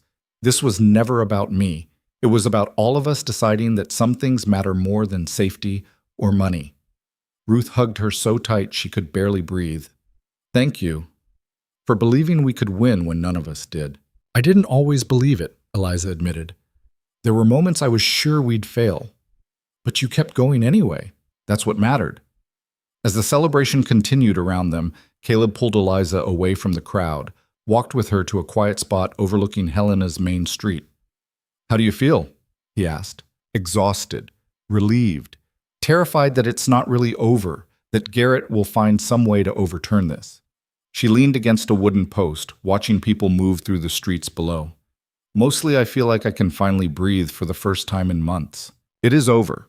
The verdict's solid, the sentence is fair, and Garrett's done. His men are scattered, his influence is gone. Montana Territory just learned that money can't buy everything." He turned her to face him. "You did that, Eliza. You made that happen. We did it together. The coalition, the witnesses, everyone who refused to give up. I know. But it started with you. With a Boston woman who stepped off a train expecting one kind of life and built something completely different." He touched her face gently. "I'm proud of you. I know I don't say it enough, but I am. Every day." She kissed him, right there in public where anyone could see, and didn't care what people thought, because this man had believed in her when she didn't believe in herself, had treated her as an equal when the world wanted her silent and controlled, had given her the space to become whoever she was meant to be. When they finally pulled apart, the sun was setting over the mountains, painting the sky in shades of gold and crimson. The same sky she'd watched that first night in Montana, when everything was strange and terrifying and new. It looked different now, or maybe she looked at it differently. "What happens next?" Caleb asked. "We go home, we rebuild, we live the lives we fought for." She smiled, feeling lighter than she had in months. "And we figure out what comes after survival." I like the sound of that. They stood together as darkness fell over Helena, two people who'd started as strangers forced together by circumstance and become something neither had expected. Partners. Equals. Something that might have even been love, though neither was quite ready to name it yet. The frontier stretched before them, vast and dangerous and full of possibility. But they'd faced it down once and won. Whatever came next, they'd face together. And that, Eliza thought, was more than enough. The ride back from Helena should have felt triumphant, but Eliza couldn't shake the unease that settled in her chest like cold water. Victory in court didn't erase the damage that had been done, and it certainly didn't guarantee what came next would be any easier. They stopped to water the horses at a creek halfway home, and Caleb noticed her silence. "You're thinking too much again," he said. "Someone has to. We won the trial, but Garrett's empire is still there. His land, his buildings, his operations. The court seized his assets for restitution, but who's going to manage all that? Who decides how it gets distributed?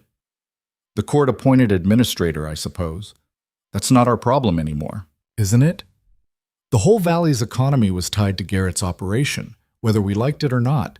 His ranch employed over 100 men. Those people have families. When his assets get liquidated, what happens to them?" She stared at the water flowing over rocks, clear and cold. "We fought to bring him down, but we didn't think about what comes after." Caleb was quiet for a moment. "You're right. We didn't. But we also can't solve every problem, Eliza. We're ranchers, not politicians. Maybe we need to be both now." When they reached home 3 days later, they found the property transformed. The coalition members who'd stayed behind had been busy. Fields cleared, fences repaired, buildings reinforced. It looked more like a settlement than a single ranch, evidence of how many families had nowhere else to go. Ruth met them at the boundary, her face showing a mix of relief and concern. "Thank everything you're back. We've got a situation." "What kind of situation?" Caleb asked. "Garrett's foreman showed up yesterday. Man named Jackson. Says he's been managing the day-to-day operations of Garrett's ranch. And with Garrett in prison, he doesn't know what to do with 100 men who need wages and direction. Ruth gestured toward the barn. He's waiting to talk to you. The man sitting in their barn was in his 50s, weathered and practical looking. He stood when they entered, hat in his hands. Mr. and Mrs. Rourke. Name's William Jackson. I worked for Garrett for 15 years, managed his operations. He met their eyes steadily.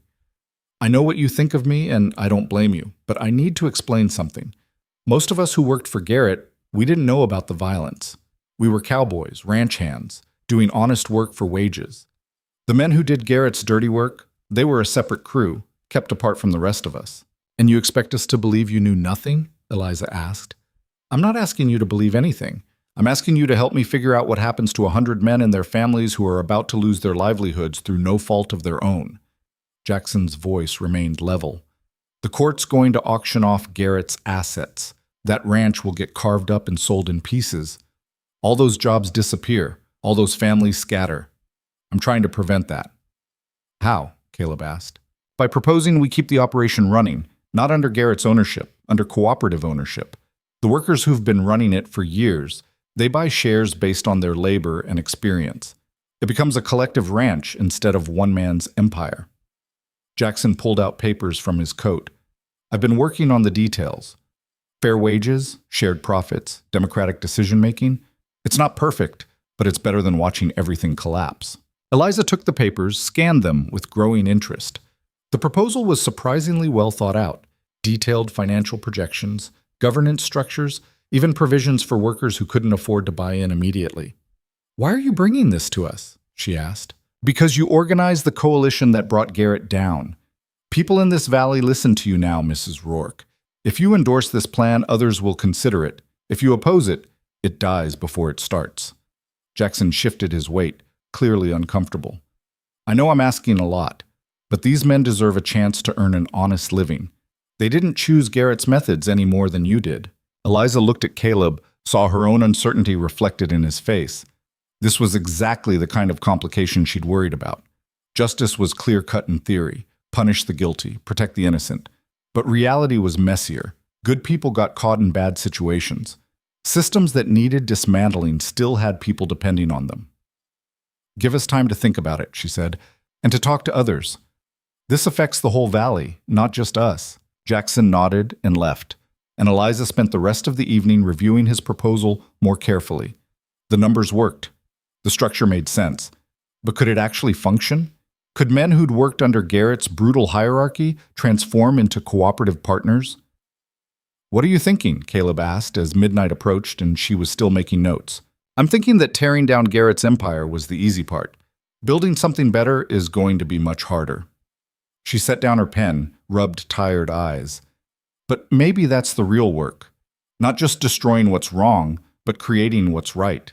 Over the following weeks, the question of Garrett's assets became the valley's primary concern.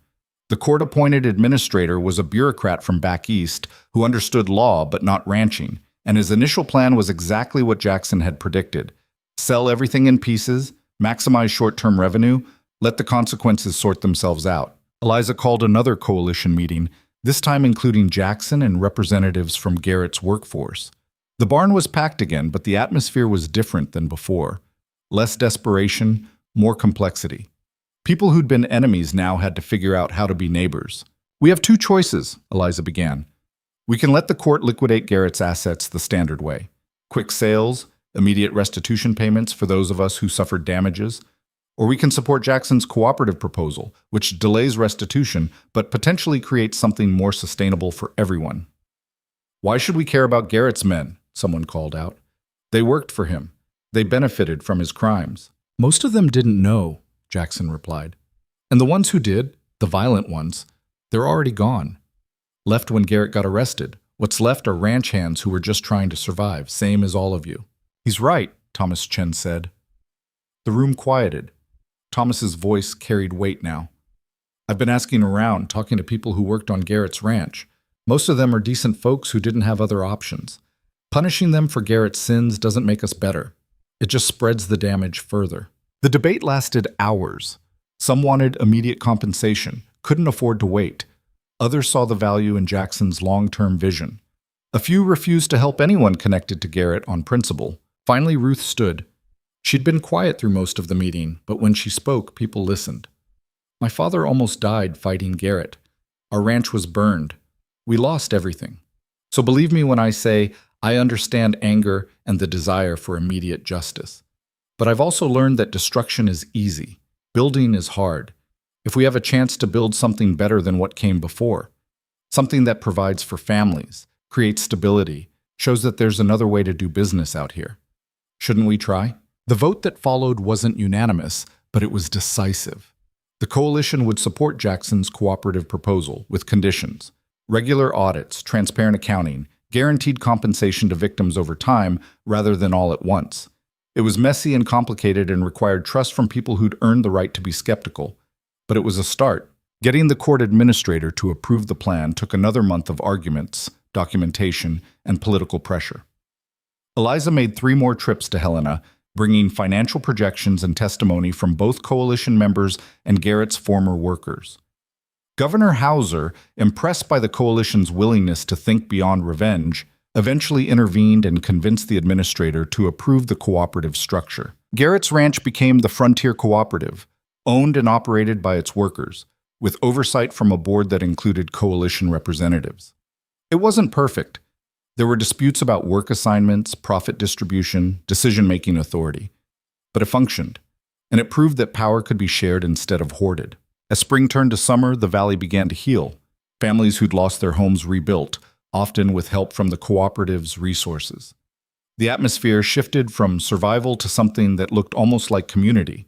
People who'd been isolated by fear and competition started working together, sharing equipment and knowledge and labor. Eliza found herself at the center of it all, not because she'd sought power, but because people kept coming to her with problems that needed solving, disputes between neighbors, questions about water rights, ideas for collective purchasing to reduce costs. She became a mediator, an organizer, someone who could see connections and possibilities others missed. One evening, sitting on the porch with Caleb as they watched the sunset paint the mountains gold and purple, she tried to articulate the strangeness of her current position. A year ago, I was property, something to be traded, controlled, disposed of. Now I'm helping run what amounts to a small government. How did that happen? You stopped accepting other people's definitions of who you should be, Caleb said. You decided what you were capable of, and then did it, repeatedly. People noticed. It's exhausting. Everyone wants something, needs something, expects me to have answers I don't have. Then delegate. You don't have to solve every problem personally. I know, but I also know what happens when people with power stop listening to people without it. I saw it in Boston. I fought it here. I can't become what I destroyed. She leaned against him, drawing comfort from his steady presence. Does that make sense? It makes you who you are, which is stubborn, principled, and occasionally infuriating. He kissed her temple. Also brave, brilliant, and the best thing that ever happened to me, even if you did arrive under protest. I've stopped protesting. I've noticed. Their marriage had changed too, evolved from survival partnership into something deeper. They'd learned each other's rhythms, weaknesses, strengths, learned when to push and when to yield, when to speak and when silence said more. It wasn't the romance of novels. There were still arguments, frustrations, moments of profound misunderstanding, but it was real. It was chosen, and that made it more valuable than any fairy tale. In August, news came that Marcus Garrett had died in prison. Heart attack, the report said, though rumors suggested suicide. Eliza felt nothing at first, then a strange emptiness. This man who'd loomed so large in their lives, who'd caused such damage and fear, gone, just like that. His empire dismantled, his power scattered, his name becoming a cautionary tale. Do you think he understood what he'd done? Ruth asked when they gathered to discuss the news. At the end, do you think he recognized the damage? I doubt it, Eliza said. Men like Garrett rarely see themselves as villains. They justify everything as business, as strength, as the natural order of things. Understanding would require admitting he was wrong, and I don't think he was capable of that. Then he died as he lived, convinced of his own righteousness. Thomas shook his head. I won't pretend I'm sorry he's gone, but I'm not celebrating either. His death doesn't undo what he did. They held no funeral, no memorial. Garrett's passing was noted and then set aside, like closing a difficult chapter in a book. What mattered now was writing the next chapters, the ones about building instead of destroying, healing instead of surviving. As autumn arrived, bringing cold winds and the promise of harsh winter, the valley's transformation became undeniable. The cooperative was turning a profit, enough to start restitution payments to families Garrett had harmed. Small businesses were opening in Helena that catered to the ranching community's needs. People were staying instead of fleeing, investing in futures they believed might actually exist. The coalition evolved too, becoming less about defense and more about mutual support. They organized collective cattle drives to get better prices, shared equipment and labor during planting and harvest, created a fund for families facing emergencies. It wasn't charity, it was recognition that they were stronger together than apart. Eliza's role gradually shifted from crisis manager to something harder to define. People called her an advisor, a leader, sometimes just Mrs. Rourke who knows things. She helped establish a school for ranch children, taught reading and arithmetic alongside practical skills, started a lending library from donated books, organized a women's group that became a space for sharing knowledge about everything from preserving food to negotiating with difficult husbands. One October afternoon, a young woman arrived at the ranch, fresh off the train from Philadelphia, sent west as a mail-order bride, looking terrified and lost. Eliza saw herself in that fear and invited the woman inside. "I don't know what I'm doing," the woman said, clutching a worn carpet bag. "I'm supposed to marry a man I've never met, live in a place I don't understand. I'm so scared." Eliza poured coffee, sat across from her, and chose her words carefully. "Scared is reasonable. This place is nothing like Philadelphia. It's hard and dangerous and lonely, but it's also free in ways you can't imagine yet. Out here, you're not defined by your father's reputation or society's expectations. You can become whoever you're capable of being." That sounds terrifying. It is, but also wonderful. Eliza thought about who she'd been on that train platform, who she'd become in the months since. "The man you're marrying, have you met him yet?" "No, he's waiting in town." "Then here's what you do. You meet him, you talk to him, you ask questions and demand honest answers. And if he seems decent, you give it a chance. But you also remember that you have choices. You can leave if it's unbearable. You can make demands. You can insist on being treated as a partner, not property."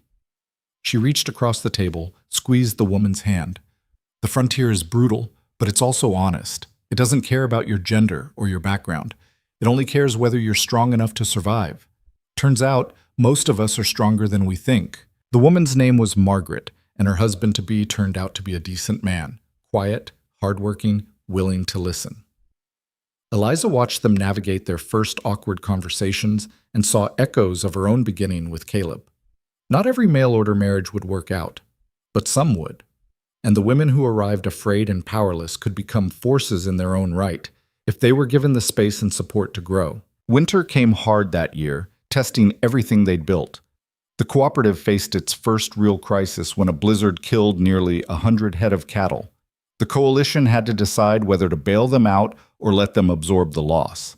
They chose to help, sharing the burden because they'd learned that one person's failure could cascade into everyone's problem.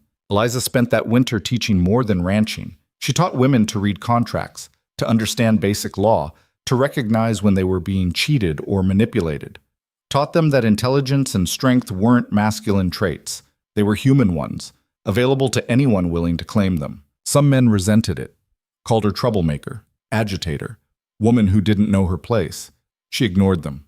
She'd learned that resistance from people invested in the old order was evidence you were doing something right. By the time spring arrived, thawing the frozen ground and bringing new life to the valley, the community they'd built was undeniably different from what had existed before. Still harsh, still dangerous, still Montana, but also more fair, more cooperative, more willing to see strength in places the old guard had dismissed. Caleb noticed the change in ways Eliza didn't always see herself. "You've become what you set out to destroy," he said one evening, not unkindly. "What do you mean?" "You have power now, real power. People defer to you, come to you for decisions, follow your lead. That's exactly what Garrett had." The observation stung because it was partly true. The difference is how I use it.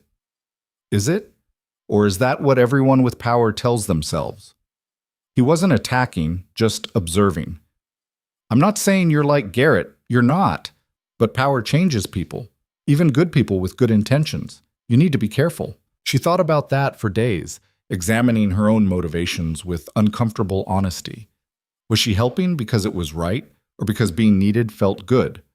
Was she building community or building dependency? The questions had no easy answers, but asking them mattered. She started deliberately stepping back, pushing others to take leadership roles. When disputes arose, she facilitated discussions instead of pronouncing judgments. When people came asking for answers, she helped them find their own instead of providing hers. It was harder than taking control, required more patience and trust. But it was necessary. You're learning the hardest part of leadership, Thomas observed, knowing when to let go. I thought the hard part was getting people to listen. That's easy compared to trusting them to figure things out without you. In May, nearly a year after Garrett's conviction, the Valley held its first formal council meeting. Representatives from every ranch, including the cooperative, gathering to discuss shared concerns and make collective decisions.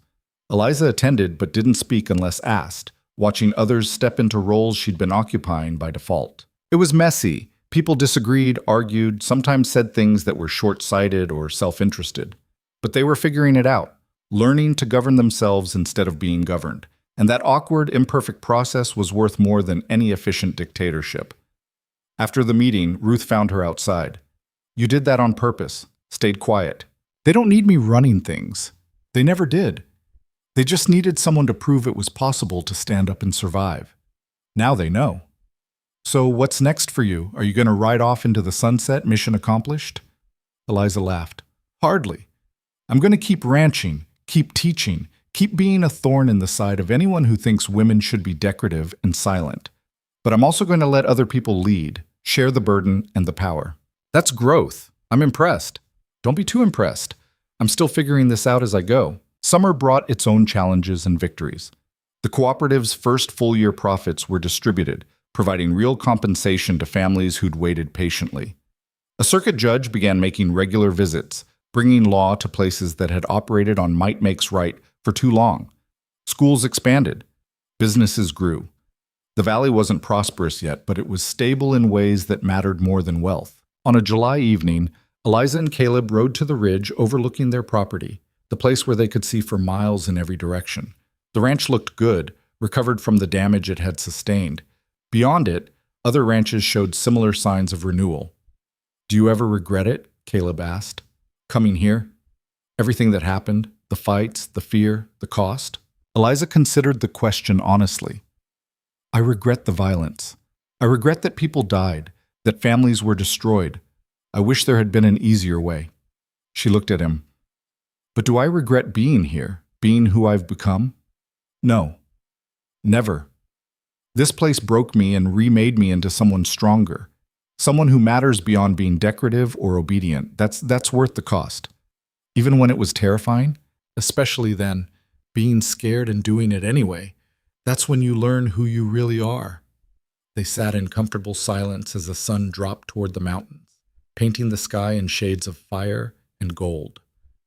Somewhere below, people were living lives that were still hard but no longer hopeless, still struggling but with tools and community to help them through, building futures that belonged to them instead of some distant power.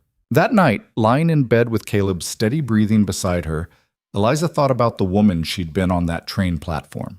Frightened, controlled, living a half-life defined by others. That woman was gone, transformed by necessity and choice into someone she barely recognized but genuinely liked. The frontier hadn't been kind to her, but it had been honest. It had demanded everything she had and then some. And in that demanding, it had revealed capabilities she'd never known existed. Strength, courage, intelligence, leadership, all the things Boston had taught her to hide, Montana had forced her to weaponize. She'd come west as property and become a person, been traded like goods and built an empire of her own, not of land or cattle, but of community and cooperation. Arrived powerless and gained influence through the simple act of refusing to accept powerlessness as permanent. The lessons she'd learned weren't gentle. The frontier taught through hardship, loss, fear. But they were real, they stuck, and they'd transform not just her, but everyone who'd fought alongside her. Justice wasn't clean or easy. It required sacrifice from people who'd already sacrificed too much. It demanded courage from the exhausted, hope from the traumatized, trust from the betrayed. But it was possible, not inevitable. Nothing was inevitable, but possible when people chose it over safety, principle over profit, community over self-interest. Power could be shared instead of hoarded. Strength could come from cooperation instead of domination. And women, dismissed, controlled, treated as decorative accessories, could be forces that shaped entire communities if given the chance. These weren't revolutionary insights. They were simple truths, obvious once seen. But seeing them required breaking through layers of conditioning, expectation, fear. Required believing that the world could be different because you made it so. Eliza had learned that lesson slowly, painfully, through repeated trials that nearly destroyed her. But she'd learned it. And more importantly, she'd taught it to others, not through lectures, but through example. By being someone who refused to accept the limitations others tried to impose, who fought when fighting seemed hopeless, who built when building seemed impossible. The frontier would always be brutal. Geography and climate ensured that. But it didn't have to be cruel. Human brutality was a choice, and choices could be changed. The valley they'd created proved it. Still hard, still dangerous, but governed by principles more fair than simple might makes right. As sleep finally claimed her, Eliza's last thought was simple and profound. She'd set out to survive. She'd ended up changing the world around her, one difficult decision at a time. And in changing that world, she'd become someone who could survive anything, not because the frontier made her hard, but because fighting for something that mattered made her whole. Morning would bring new challenges. It always did. But she'd face them the way she'd learned to face everything, with courage borrowed from others who'd shown her it was possible, with intelligence honed through necessity, with partnership instead of isolation. The woman who'd stepped off that train expecting cruelty had found kindness instead. The woman who'd expected to be controlled had seized control of her own destiny. The woman who'd been sold like property had become invaluable through the simple act of refusing to be anything less than fully human. That transformation was her legacy. Not the defeat of Marcus Garrett, though that mattered. Not the coalition or the cooperative or any of the structures they'd built. Her real legacy was proving that change was possible when people chose it. That strength came in forms the powerful didn't recognize until too late. That women dismissed as weak or decorative could reshape entire territories if given the chance. She'd rewritten her own story. And in doing so, she'd shown others they could rewrite theirs. The frontier stretched beyond their windows, vast and indifferent as always. But the small corner they'd carved out of it, that belonged to them. Won through sacrifice, maintained through cooperation, defended through courage. It wasn't much in the grand scheme of things, but it was theirs. Built by hands that had been told they were too soft for real work. Defended by minds told they were incapable of real thought. Governed by hearts told they were too weak for real courage. All of it proven wrong by the simple act of refusing to believe the limitations others imposed. That was Eliza Whitmore's story. Not of survival, though she'd survived. Not of victory, though she'd won. But of transformation, from powerless to powerful, from controlled to controlling her own fate, from half a person to fully, fiercely, unapologetically whole. And that story, she knew, was just beginning.